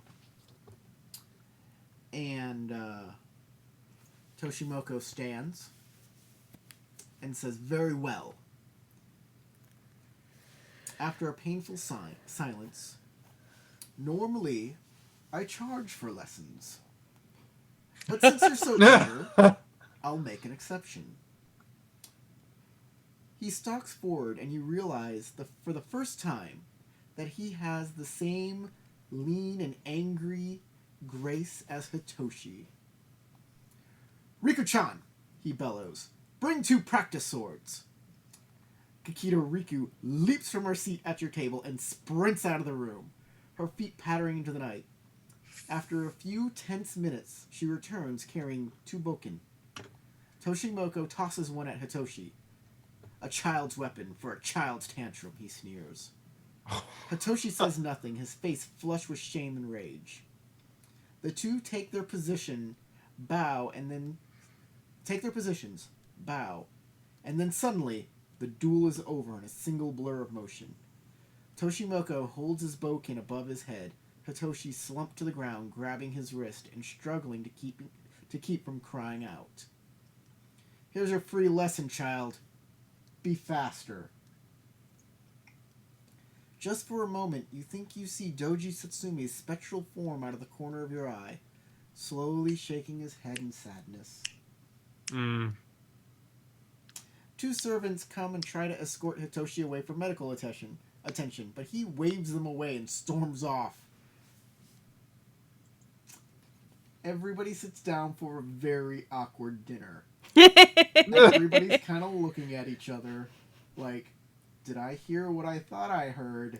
And wow.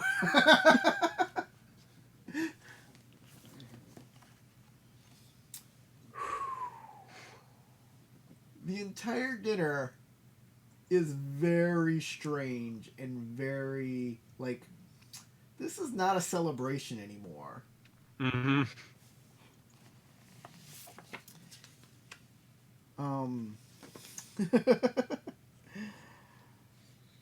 Whew. So close.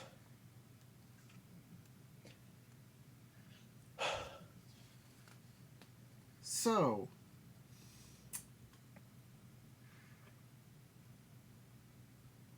hold on, I've got to read something real quick here. Sure.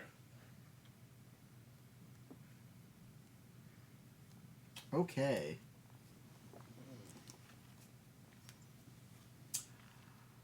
The dinner ends. Well, first off, the dinner is gorgeous and the food is lovely. And while Toshimoku is served first,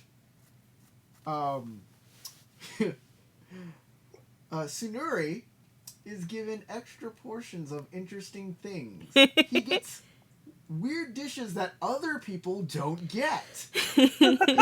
All to himself. People wonder what's going on, and there are rumors going about Tsunari and what the hell he's done to earn the favor of Toshimoku. No. The cook just has the hots for him now. Tsunari, give yourself a glory point.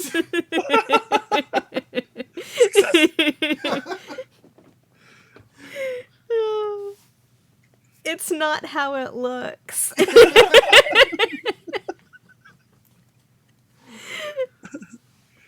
I'm very heartwarmed by it, though.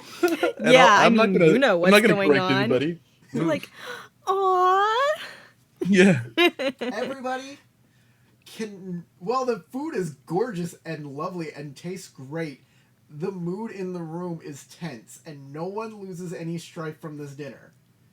But at the end of the scene, you can bring your strife down to half of your composure. Can I offer after the dinner, like before the dinner is fully complete and everybody leaves, to try to cut the tension by offering to play Sakuhachi? What is Sakuhachi again? It's a flute. It's the wind flutes. Sure. Wind flutes. You can offer to honor everybody with some music. I will do that. Remember, child, for I will boop you in the snoot. What? Just being silly again. Just poke him in the nose with the. Or just go with the tune. Remember, child, I will boop you in the snoot. It's like, what? Like, this makes no sense. It's absurdity at its finest.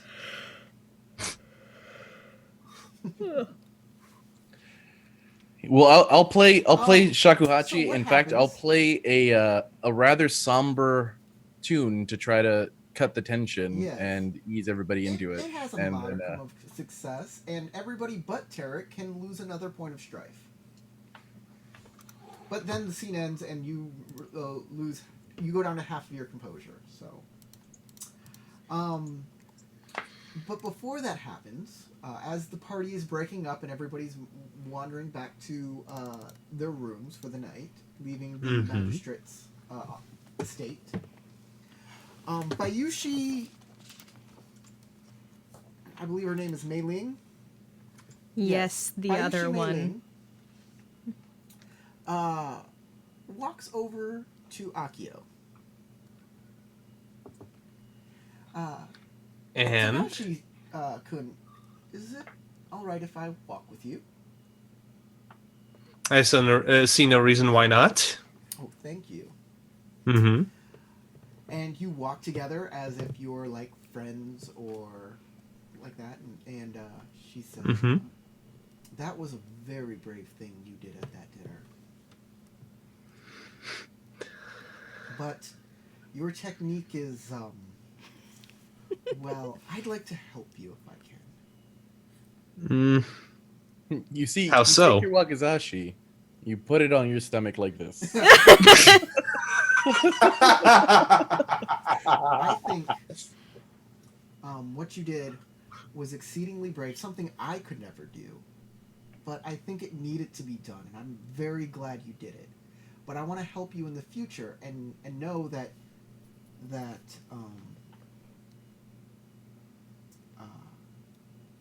I hope that everything works out, that everything can move forward now in a more honest and open way. And she pulls out a fan. Mm-hmm. She says, "I think okay, the other two are smiling, and I'm completely lost in the context of I this. think you should have this. I think it would help you in the future."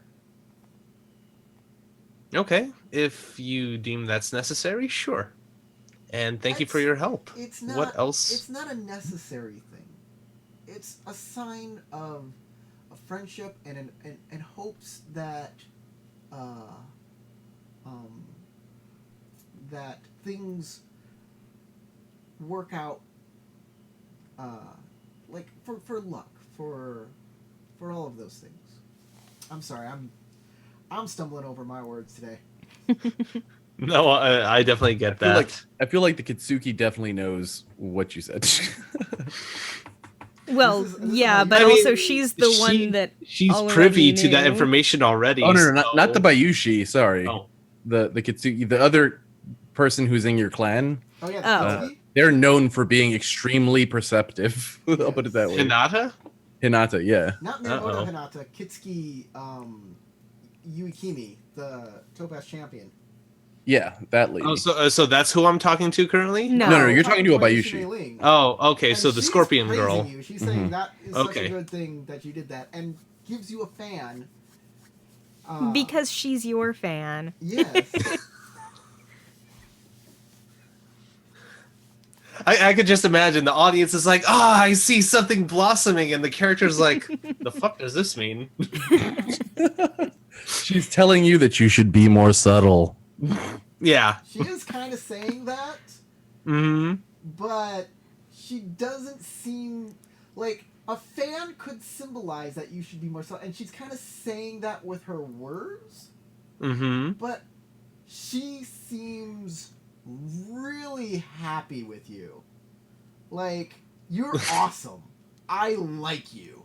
That's what she's saying. Which could be a good or a bad thing. So, you get a fan, and it is a gold fan.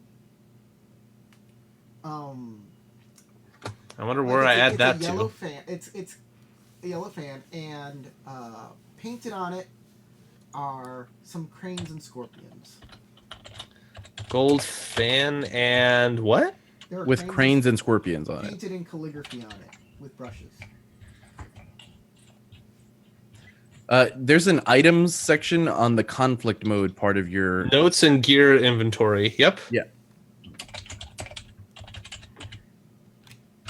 I wonder if I'll get in trouble by like opening that up. It's like, he has a scorpion fan. Where did he get it from? Is he in league with the scorpions? What? What? Are you? all of the above. I knew it. It also has cranes on it, though, cranes, and yeah. it's also one of the dragon colors. Mhm. It's all sorts of stuff. It's a piece of artwork. Ah. It's a fan. All right. Typed she'll- and written. She'll walk you back to. She walks you back to your house. Yeah, she walks you back to the house. She kind of like, because you're walking and talking together, you get there a little slowly. Mm-hmm.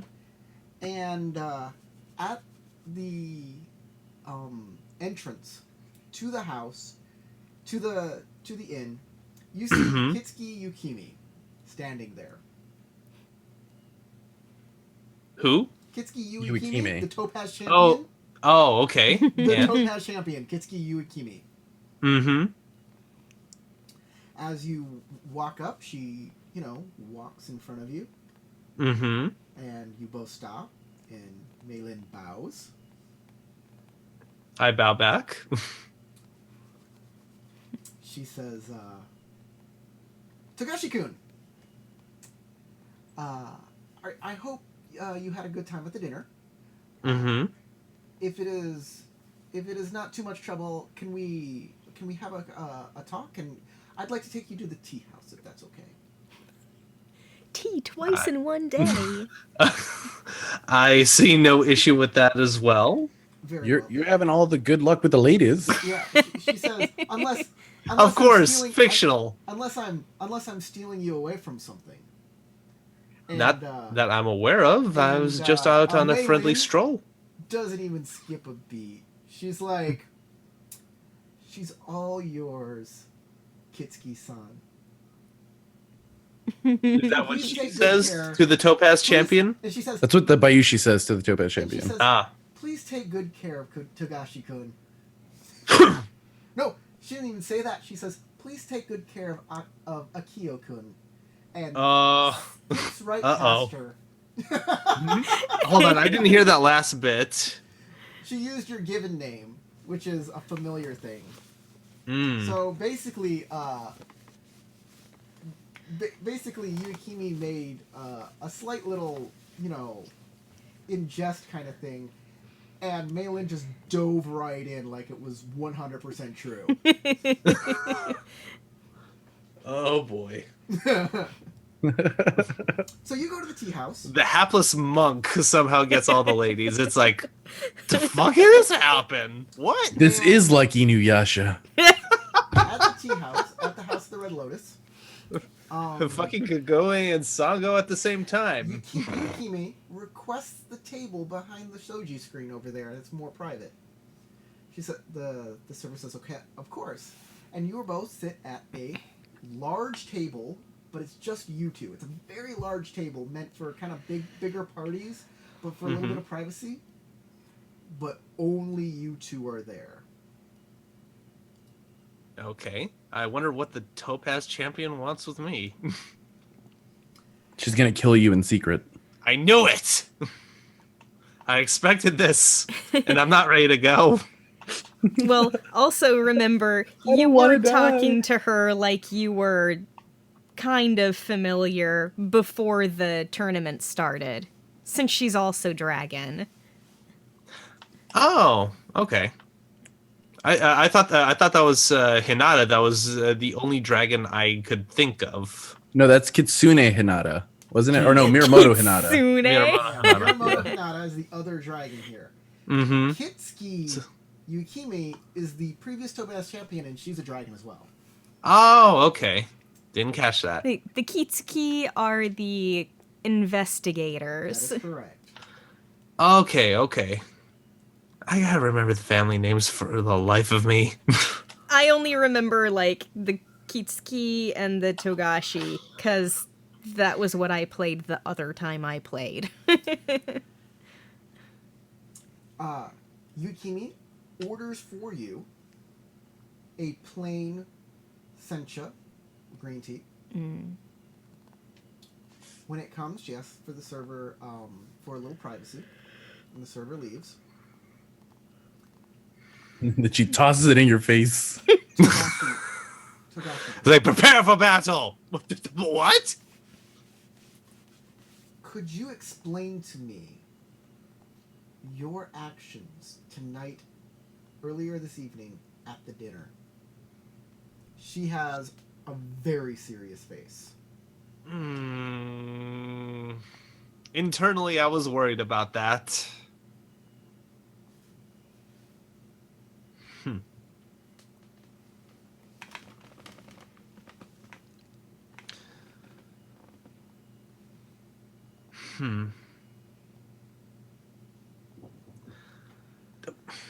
Sorry, I heard a knock on the door. All right, so let's see. I'm trying to formulate what to say without seeming like too insulting or anything of the sort. Let me be more specific. And get more specific. You seem a little tongue-tied. Yeah, a little tongue-tied with the fact that I'm trying to figure out. So my thought is about saying this. This is a matter about having found out some information to help protect our friend from further embarrassing himself. Oh. And it's information that is now. This is just like what I'm trying to figure out and formulate. Trying to say to her that basically, like, trying to protect our friend, that we might have found out some information about him that I stumbled upon that I think would have helped protect him in that matter that he got himself into. Oh, this is about friendship, about protecting a friend. Mm-hmm. I did not know you were friends with Hitoshi. When did this happen? Since we met him at the inn. So, this was a friendship born the other day. Mm-hmm. And you felt so adamant about this friendship that we didn't want to see him get hurt as much as possible. What about our relations with the Crane clan? Could you clarify? You successfully spread a rumor tonight. Oh dear. Very damaging one. And one that is linked directly back to you. Because many people probably heard that. Mm. I'm not sure everybody did. But even if one other person heard it, that might spread further. I heard it. I would never breathe that word again. But not everybody is me. There were many kids there. Kids like yourself. Who obviously don't know some of the larger consequences of their actions. This deeply embarrasses Kakita Toshimoku, and could hurt relations between the Crane clan and the Dragon clan. What I want to know is why you said that. Where did you get this information?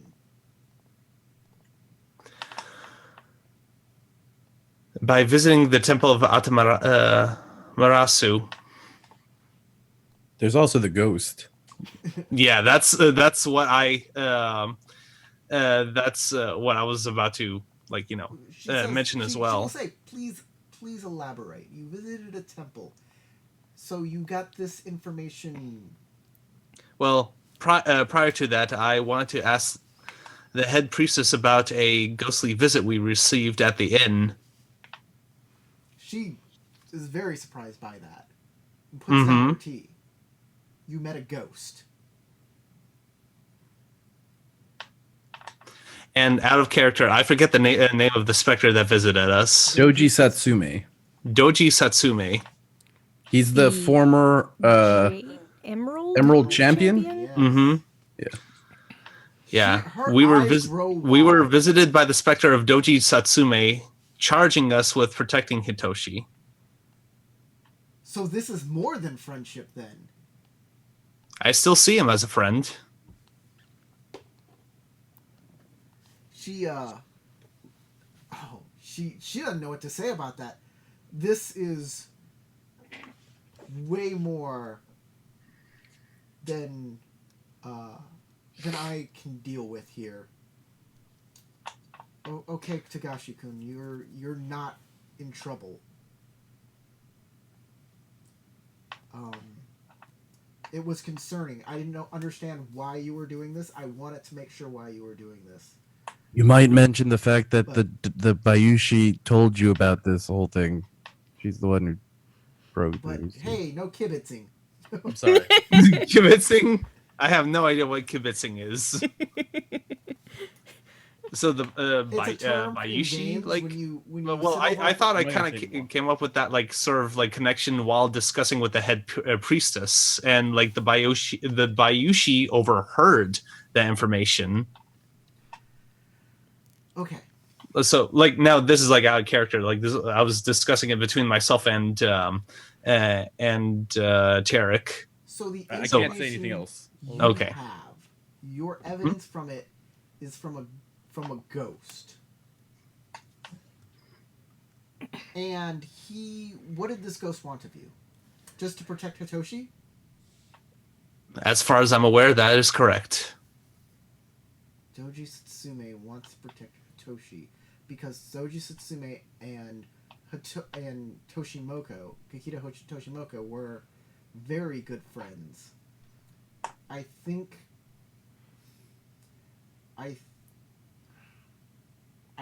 Satsume was trying to protect both of them. Do you have any other evidence? Anything physical? Nothing that I'm aware of. Like I said, this is, for me, just heavy speculation that I don't want spreading about, and I was trying to make sure to inform Tsunari about the information before Hitoshi could really do any damage to himself. This is not good. Okay, the rumor is already out there, and without any hard evidence, all people are going to believe is that the dragon are spreading ugly rumors about the crane. Oh no. So, we can do two things. We can accept that, or we can find a piece of physical evidence that proves it, or even insinuates such a thing. Give it to me, and with my high rank and status, I can present it. And then, at least we won't look like rumor mongers. We won't look like we're trying to sabotage anybody. People will trust the word of the Kitsuki family. I would agree with that. I think it might be prudent to search for evidence. Unfortunately, this would ruin the reputation of Kakita Toshimoku. But I think this is a price we have to pay in order for our own clan and our own clan's interests. Well, is there any way we can soften the blow? I'm not really up for ruining anyone's life in this matter. Let me handle those details. All you need to do is find that evidence, find that proof. You have access, perhaps, to the ghost, and maybe it can point you in the right direction.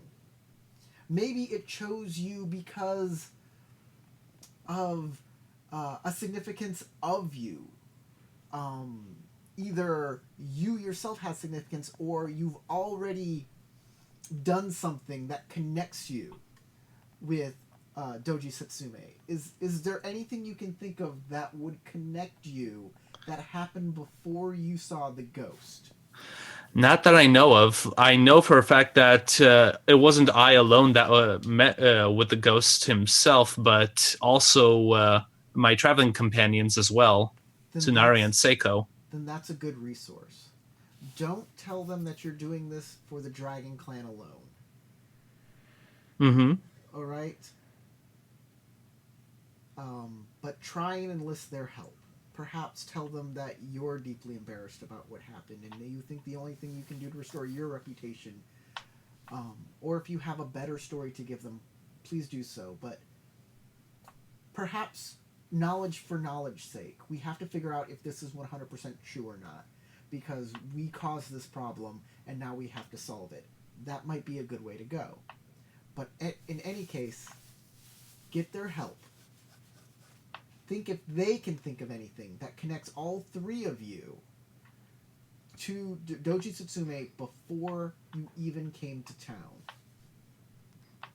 And then from that, perhaps you can get you can trace that to some physical evidence. All right, I will do so tonight. Thank you. She bows. Enjoy the tea. And she'll get up and hurry herself out of the tea house. All right, and I will also hurry to talk with Tsunari and Seiko.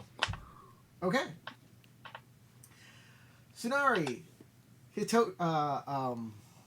you are in your bedroom with Hitoshi, and Hitoshi is furious and nursing a very sore wrist. As Toshimoku did a brilliant what is it? A wrist hit. There's a term for that in I know this term. And he is mad. He's like, I can't believe that went that way.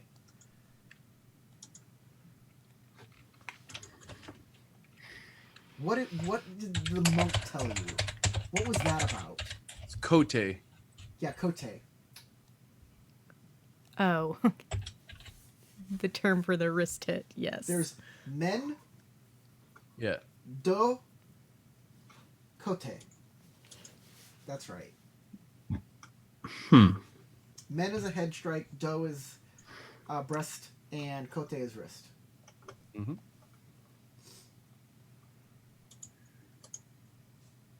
I will.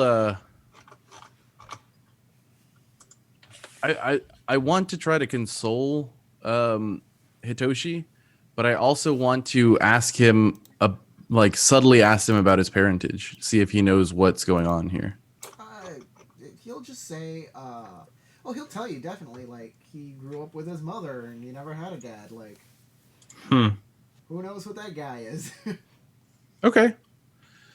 I'll kind of breathe a sigh of relief of like. Also, Corey, I wanted to ask, what was what was notated on the document that I found before and gave to Toshimoku? You gave back to Toshimoku? Mm-hmm. I'll return to that. Because I did read it before we gave it up. Yes. The paper said, "You had often told me you were a better father to my children than I am. I can only hope the fortunes bless you or curse you with children of your own one day, that you could see the true challenges of fatherhood." It appears to be addressed to the writer's brother-in-law, Kakita Toshimoku. That's exactly what I thought. So it's from Doji Satsume to Toshimoku. I wanted to make sure I was remembering things correctly. Because now my character feels like that was a very specifically worded message to Toshimoku that now makes a lot more sense to Seinori. Regardless of whether that was the sentiment, that's now what Seinori thinks the sentiment was. Mm-hmm. Like, I know something you don't know. My character, having grown up in a dojo for probably the majority of his life, will offer to mend or like wrap Hitoshi's wrist so that, like, bind it so that it's not as painful. As you do that, there's a rap at your door. One moment, Hitoshi-san. I would like to see who is seeking to intrude. And there's Akio. Togashi-san, it is quite late. Why have you come calling? I apologize, Seinori, but please come in first. Yes. Please. Let me step in. Yeah. Get out of the foyer and stop opening your mouth. That's the kind of person and character I am. It's like completely understand. Like, Seeley, Matt, I have no problem with it. Like, this is great drama. You know, my character, on the other hand, is trained to not do these things. So he's like, I gotta. Oh god. Tsunari notices a fan in Akio's obi, and you know that wasn't there before because he would have used it. Exactly. That's what I was about to say. Is I assume someone informed you of the importance of one of these, as I point to the fan in your obi. Yes, that was given to me by a friend. Who? I I believe her name was Bayushi? Maylin. Maylin? I would think so. I'm starting to believe that these scorpions... down. I believe... What was it, Corey? You really need to write this stuff down. Yes. Okay, yes. she's one of the very on your few first names page of your on the narrative mode page of your character sheet. There's a section at the very bottom of the character sheet that is for important character names. She's super important. Mm-hmm. Bayushi Maylin. Yes. But if you want, you can write those notes down there. Mm-hmm. Anyway, my character goes, I have a feeling, Togashi-san, that the Scorpion contingent here has more devious intentions than they initially let on. I'm sorry that you have been become embroiled in their machinations, but I'm not sure that we can allow these things to stand. Well, that's not the news I've come to you to talk about. Of course. Unfortunately, I was informed by the previous Topaz champion that what was discussed over at the dinner between you and I has been spreading about as rumors, and I believe Maylin had something to do with. I'm not entirely too sure myself. I would not point the finger to anyone, but I believe it would be prudent to find information, like some solid, concrete evidence linking our friend Hitoshi. I put my fan up to your mouth before you finish saying anything. Mm-hmm. He's right there. Exactly. Mm-hmm. He's right in the room with us, and he does not know what you said. So, hi, of course, perhaps we should go to find Seiko-chan. Hitoshi says, linking me to what? To your challenge. Why would you need solid evidence linking? You know what, Monk-san? You're weird. The Togashis think I will take it in broad terms, Hitoshi-san. I'm sure that he is simply wanting to align his chi with the events of the night. If this is about me, I'm right here.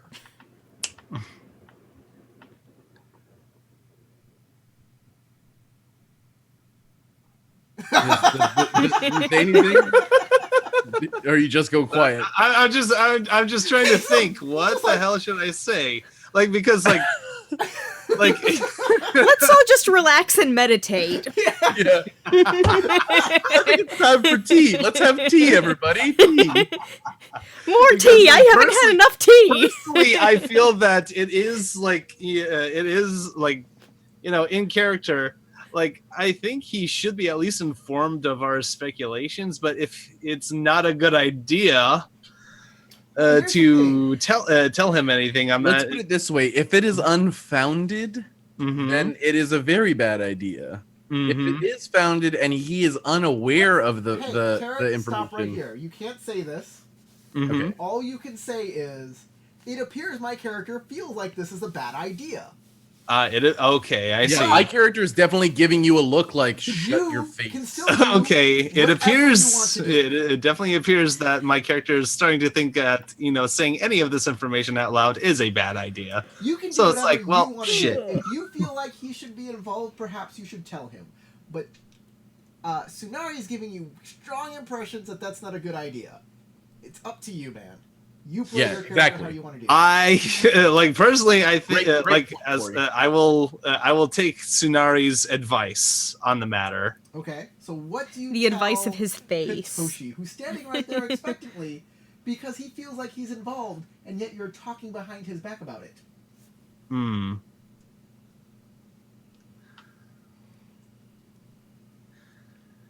Mere speculations that need more evidence to be proved.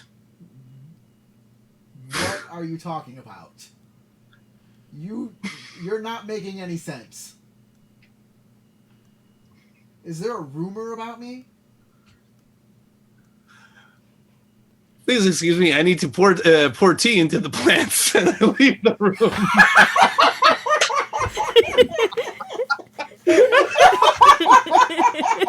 Awesome! You know what? Give yourself a void point. I'm giving you a void point for that. That was great.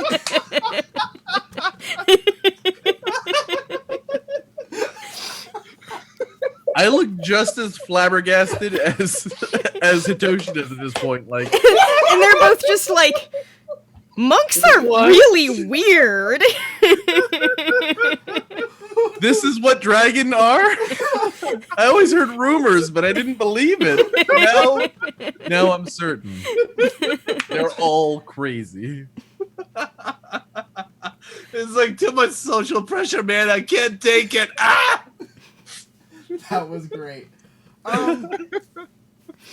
Hitoshi looks confused, befuddled, and looks at Tsunari like... I go... I cannot explain Togashi-san's actions. I have a feeling, though, that there is something going on. And I would not put it past the Scorpion to have been involved in such things. I need to find out more.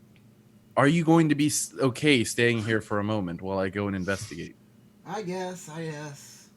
Here, let me finish wrapping your hand before... Okay. Before I will finish wrapping up his wrist, and I will, bow graciously to him before I leave. Okay. And I will say, I will be back very shortly. As you open the door, there's a woman there. The blue kimono. Kikita Riku. She says, "May I come in?" And then sees Hitoshi behind you and says, "Actually, do you think I could have a part of your time?" Does she look at me or Hitoshi when she says that? She looks behind you. He sees Hitoshi and then changes her mind about being let in and says, "Can I have some of your time?" I'll turn around to Hitoshi and go, "It would appear as though I have many people to do investigation with today. Please pardon me. I will return shortly." Oh, yes. Have fun with her. I'll give him, actually, as I turn to him, I'll give him a wink, like, yeah. And then I'll turn my back. She scowls at Hitoshi like, how dare you? Yeah, and I let him completely believe that idea.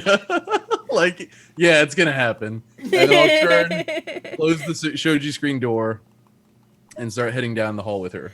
So this is the one that you've been involved with? No, this is the one who knows who I've been involved with. She's the one trying to blackmail me. She turns and walks down the hall and says very curtly, "Don't you ever talk like that again about me." I pull out a fan. What? I am unsure what you mean. Oh, you know. I definitely don't know what she means. Please, accompany me. Let us try and get some tea, and we can discuss things further. This won't take long. There is a bench. Actually, she thinks for a second. She was like, "It would be much easier." There is a courtyard outside. I am sure that at night Let's it will be talk clear. To the courtyard. That is a much better idea. You walk out there. She looks around and makes sure there's no one here, and within talking distance, and says,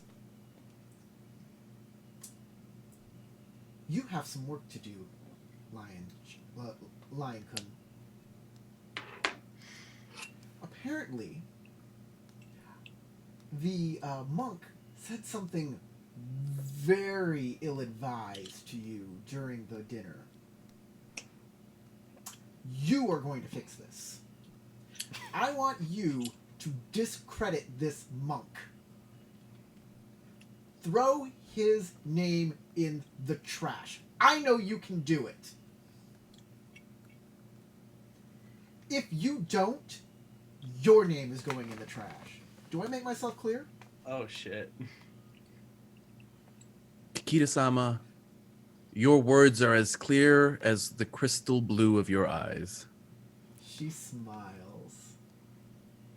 I knew I could count on you. Certainly. I will work tirelessly to ensure that Toshimoku's name is no longer associated with such unfounded rumor. You know, I was upset. But now, I feel like things are gonna get better. Thank you, Lion-san. Or, thank you, Lion-kun. You are a credit to your clan. Rest well tonight, Kikita-sama. The duel is tomorrow. You need your rest. Okay. I need to go hunting for a Hida. This game is taking a turn. As I'm out there using boiled tea water on plants. I thought this game was going to end today, but perhaps there's going to be one more. We've already been at it for over 2 hours. Yeah, we've been at it more than time. We'll end at 8 o'clock. When 8 o'clock, or not 8 o'clock for me, I'm not sure what time it is for you, but in another 10:38 right now. Yeah, at 11 o'clock for you guys, we'll end it. So another 20 minutes, and then we'll end the stream. Okay, there's a rap on Hida-san's door as she is getting ready for bed. She is not dressed. She's in a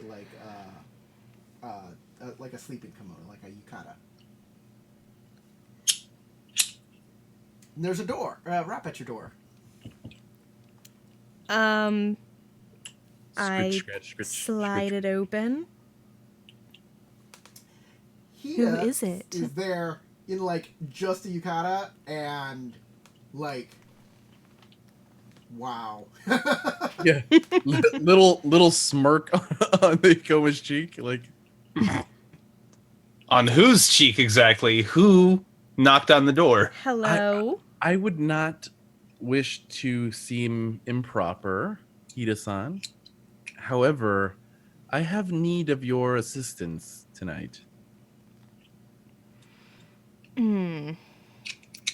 One moment. Let me put my clothes back on. Of course. I'll shut the door, go Okay, change back into my day clothes. I'm going to ask a servant around here to go and grab the Togashi. Okay. Well, I remain nearby just to walks up to you as you're like talk to you because like my full intention was to talk to you, but I made a fool of myself and I was only realized it when Senuri was like, shut the fuck up, and I was like, oh, okay, I gotta make an exit strategy fast. Matt, as your character is offering tea to a bonsai, a servant walks up. I have to draw that. That'll be used as our little waiting thing. What? If you do, we'll show it on the next stream. I'll put it into the show. A servant will bow and wait for you to acknowledge him. Mm-hmm. All right, so he has to acknowledge me, or I have to acknowledge him? No, you have to acknowledge him. Servants can't talk to samurai unless they're acknowledged by that samurai. Oh, okay. Well, I acknowledge the servant immediately with no pause. Dragon-sama, Ikoma Tsunuri wishes to see you. He is down this hall. Okay, I'm going to him right away. Lead the way, please. Okay, he will. And a servant has the Takashi in tow. He'll bow. Is there anything else you need, Lion-sama? Yeah. I thank you so much for your humble service. All right, he'll bow and walk away. I will wrap the Tagashi on the forehead with my fan.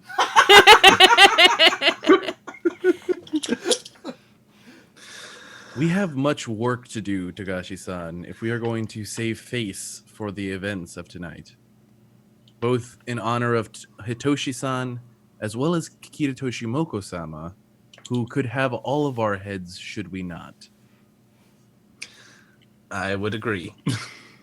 And And Hida-san will be willing to assist us in this matter. This is something I wish to discuss with you about, but in a more quieter setting. We will go to the courtyard and have some tea as friends. Yes. Actually, as I hear the door, I'll kind of jump for a second tea. and Hida-san. In fact, we just picked up some specialty today. Specialty, eh? Yes. Let us hope that it will force my memory to not recall the events of the night. Please, would you be so kind as to accompany me? Of course. Okay. You guys go to the courtyard. There's the cold tea set. Mm-hmm. You can make the tea if you want, or you can just sit around and talk. I don't know. It might be a good idea to make this tea. I feel that maybe consulting spirits to help with this matter might be a good idea. We believe this to be the variety that we had with, shoot, I'm drawing a blank on his name again. Doji Setsume. Doji Setsume. I'll show his picture again. I have a picture of Doji Setsume. And there it is for everybody. Doji Setsume.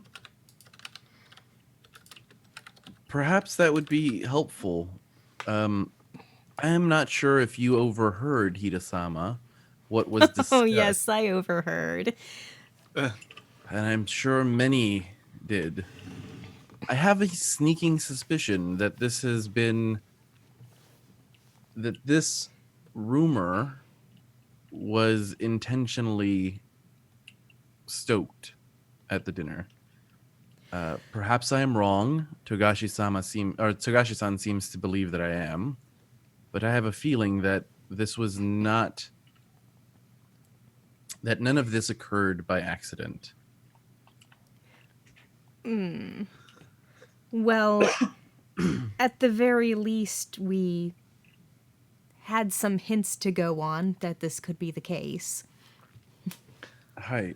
The scorpion seemed to have wanted to mar the events of the night. I was informed that Bayushi Tsubasa? Was that how you pronounce his name? Tsubasa? Bayushi Sugai. There's Bayushi Sugai. There you go, and Sugai. Bayushi Meilin. No, Sugai was the guy who messed up the egg. Sugai is the guy who messed up the dinner. So I'll say, I have a feeling that Bayushi Sugai intentionally wanted to mar the event by ruining part of the meal that we were to have at the dinner tonight. Luckily, I was able to restore that the dinner to its full variety. So that plan of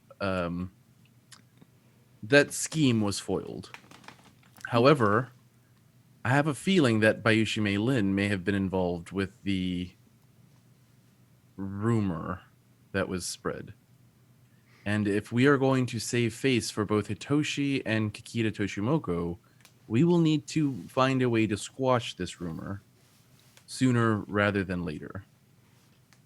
And if it's tied back to any of us that this rumor was leaked, we could stand to face the consequences of such a rumor. And I do not wish to see any of us pay the penance for this. Well, we have two possible options. Either we prove it to be true, or we find a way to make it go away. We can either, if we prove it to be true, that would look far worse on Toshimoku-sama than it would on Hitoshi. Of Hitoshi course. Cannot be blamed for his parentage, as it was not his choice to have been born. Under such circumstances. However, Toshimoku-sama is rumored to be quite the Lothario.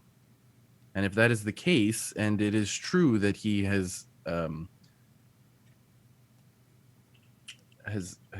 parented a child of such ignoble birth, it could destroy his reputation. On the other hand, he has only himself to blame. Certainly. However, I am hoping that we can find a way to resolve this in a mutually beneficial way. Of course. So that neither Hitoshi nor Kikita-sama are reflected upon poorly. And I'm hoping that you would join me in attempting to resolve this matter as peaceably as possible. Togashi-san, you wanted to speak to me further on this matter, and I am opening the table now so that we can discuss this as openly and honestly as possible. Well, I had the previous Topaz champion confront me about the matter just earlier. Of course you would know. And I felt that it was prudent to disclose with her about our spectral visit that we had, leading to the information that we have received. And under her advice, she informed me that it would be prudent to figure out if there is any evidence linking our friend Hitoshi to God damn it! I forgot his name again. Toshimoku. Thank you. Yeah, if you see me cross my fingers, I'm going out of character. To Toshimoku. Well, on our way to the village, we stumble across a servant who served Doji Satsume. I do not know if you both remember, but we helped him arrange some paraphernalia that was scattered about. One of those pieces of paraphernalia happened to be a letter between Doji Satsume and Kikita Toshimoku, and it was in regards to the parentage of children. Oh. I believe this was Doji-sama's way of informing Toshimoku of the difficulties of raising such a child. And if that is the case, perhaps Satsume himself may be able to elucidate this information for us. I have no idea how one summons a spirit, but I do know somebody who may be able to help us to do that if neither of you are capable. Well, I personally am not familiar with the summoning of spirits, but it might be helpful to use something that was important to him in life.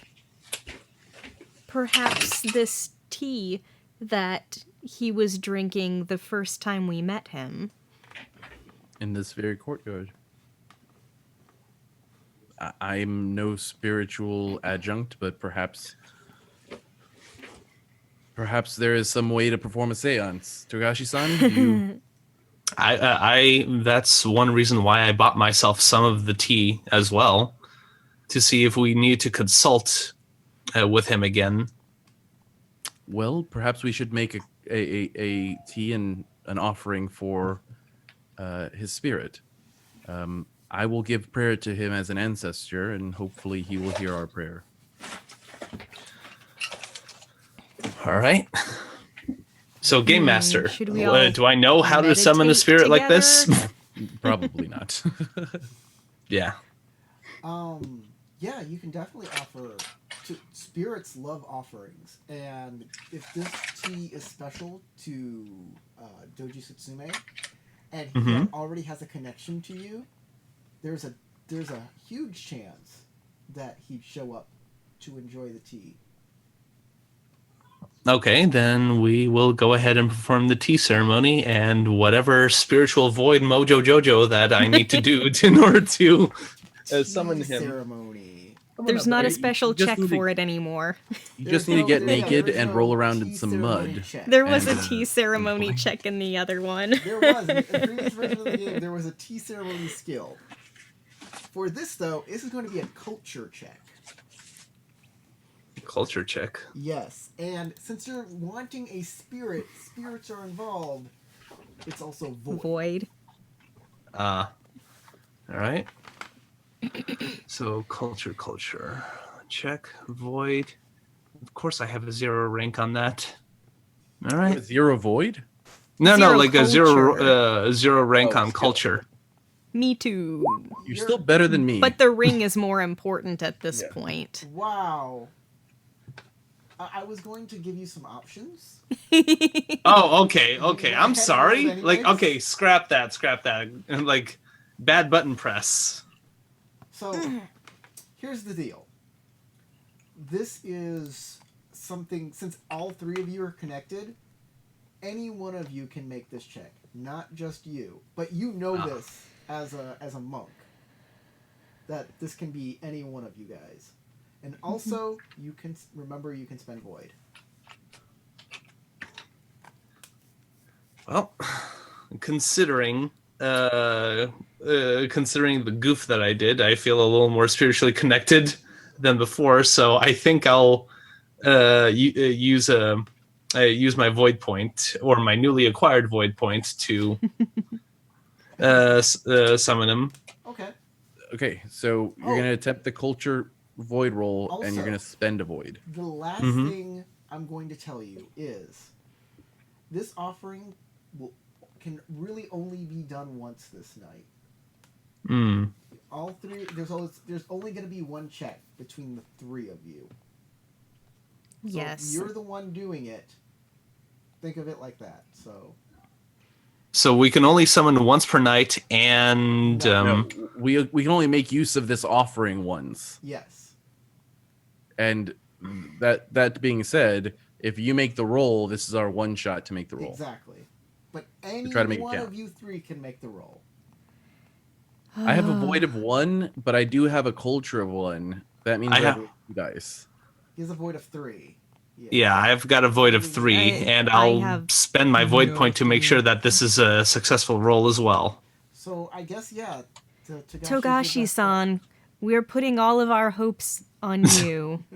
My only fallback plan, which actually I probably shouldn't say anything, but my only fallback plan is there is a Kitsu here, and Kitsu are renowned for being able to summon spirits from Yomi. Really? Yes. The Kitsu, the Lion Clan family, the Kitsu family, are renowned for being spirit summoners. They're ancestor worshippers. The Lion don't follow normal spirituality. They're ancestor worshippers, and they have a keen connection to the ancestors. Actually, I'll give you a choice. Culture to perform the tea ceremony correctly to summon him, or theology by making the correct offering and doing the correct, spiritual things. I have a rank in theology. So use theology then. Yes. Take the opportunity. So instead of doing the tea ceremony, he's like getting out the incense and chanting. I'd like to look to see if there are rules for helping. I think there are rules for I don't know. helping somebody else. However you summon a spirit. Optional sub-skills, no. Maybe we can do the summoning with the tea ceremony? Yeah, I don't see helping in here or combined skill rolls or anything like that. There is using approaches from other skill groups. We've been doing that.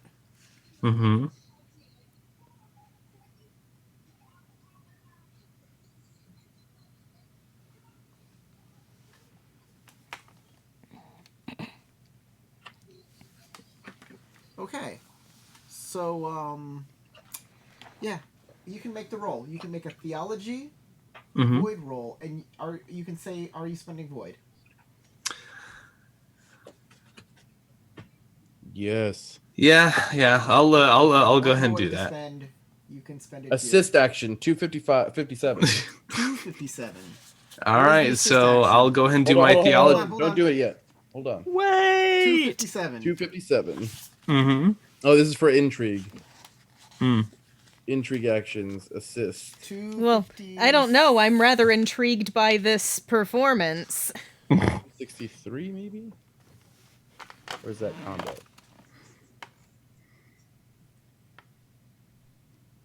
That's skirmishes. So in different types of actions, there are assists, but there are actions in like an intrigue event. So this is like a support thing. Yeah. Look in the index for support. Or assist. Support action. Support. Assist, help. It's an advantage. Huh.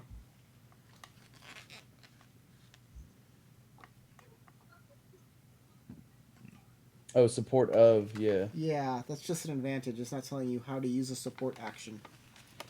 I'm going to go in the beginning here and look up actions.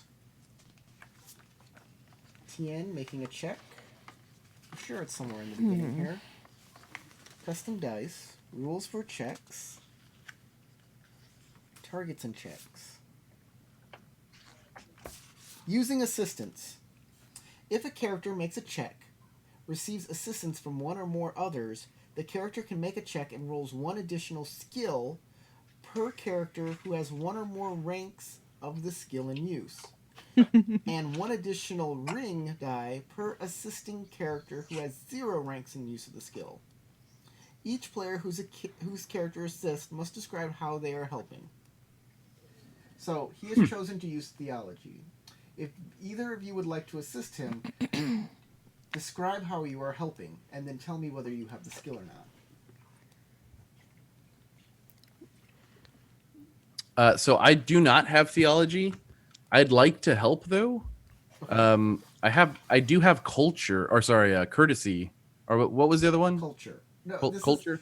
Culture roll. Well, remember you don't have to have ranks in the skill. So yeah. So are you going to help him by describing him the steps for the tea ceremony?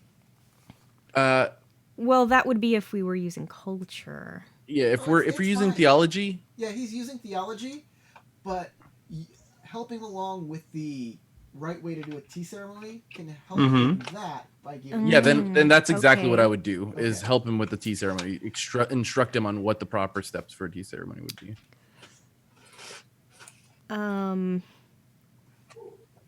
I'd like to help too, but I'm not sure exactly how.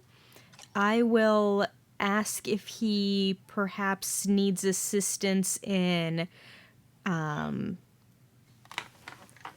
anything like holding out an offering or lighting candles or incense and that kind of stuff. You can work as an assistant. Do you have the Yes, skill? I do not. Okay. So, Matt, you are going to roll your theology, culture, or theology void. You get 2 extra ring dice. You may want to keep your extra void now. You don't have to use it. Okay. But you can if you'd like to. But you can if you like to.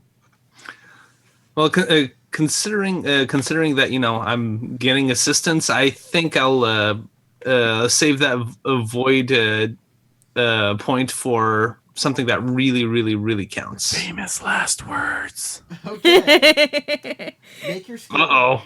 Now so you get 1 extra skill die and 1 extra ring die. No, you didn't have the skill.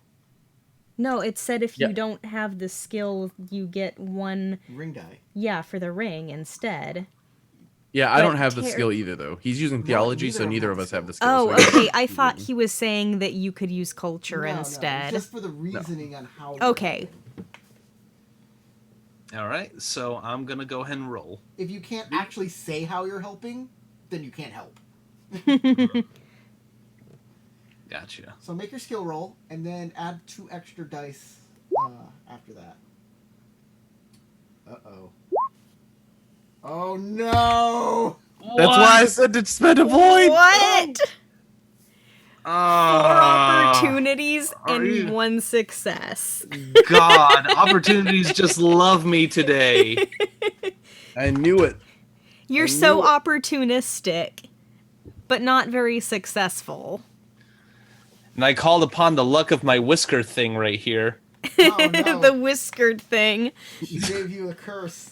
It was a kitty curse. The unlucky cat. Kitty curse. Well, you end the night without a summon. You're going to have to come up with a new plan. We'll do that next time on Cyber Samurai. You just had to say famous last words, didn't you, Jared? I was trying to warn you to use your goddamn void. You don't need it. You got 3 of them. You don't got to be stingy. Feel free to use them. And please excuse me while I throw myself out of a 1-story window. All right, that's it for the game. If you're watching us, hey, thanks so very much. We do this every Saturday, or as many Saturdays as we can. Sometimes our schedules don't allow us to. Subscribe. We also do D&D on Tuesday, and on Wednesday we have a show called Gaining Experience where we just talk about how to game and being better at that. Tarek, Crystal, Matt, thanks for being here. Thanks for playing. For all of us, good night. Good night.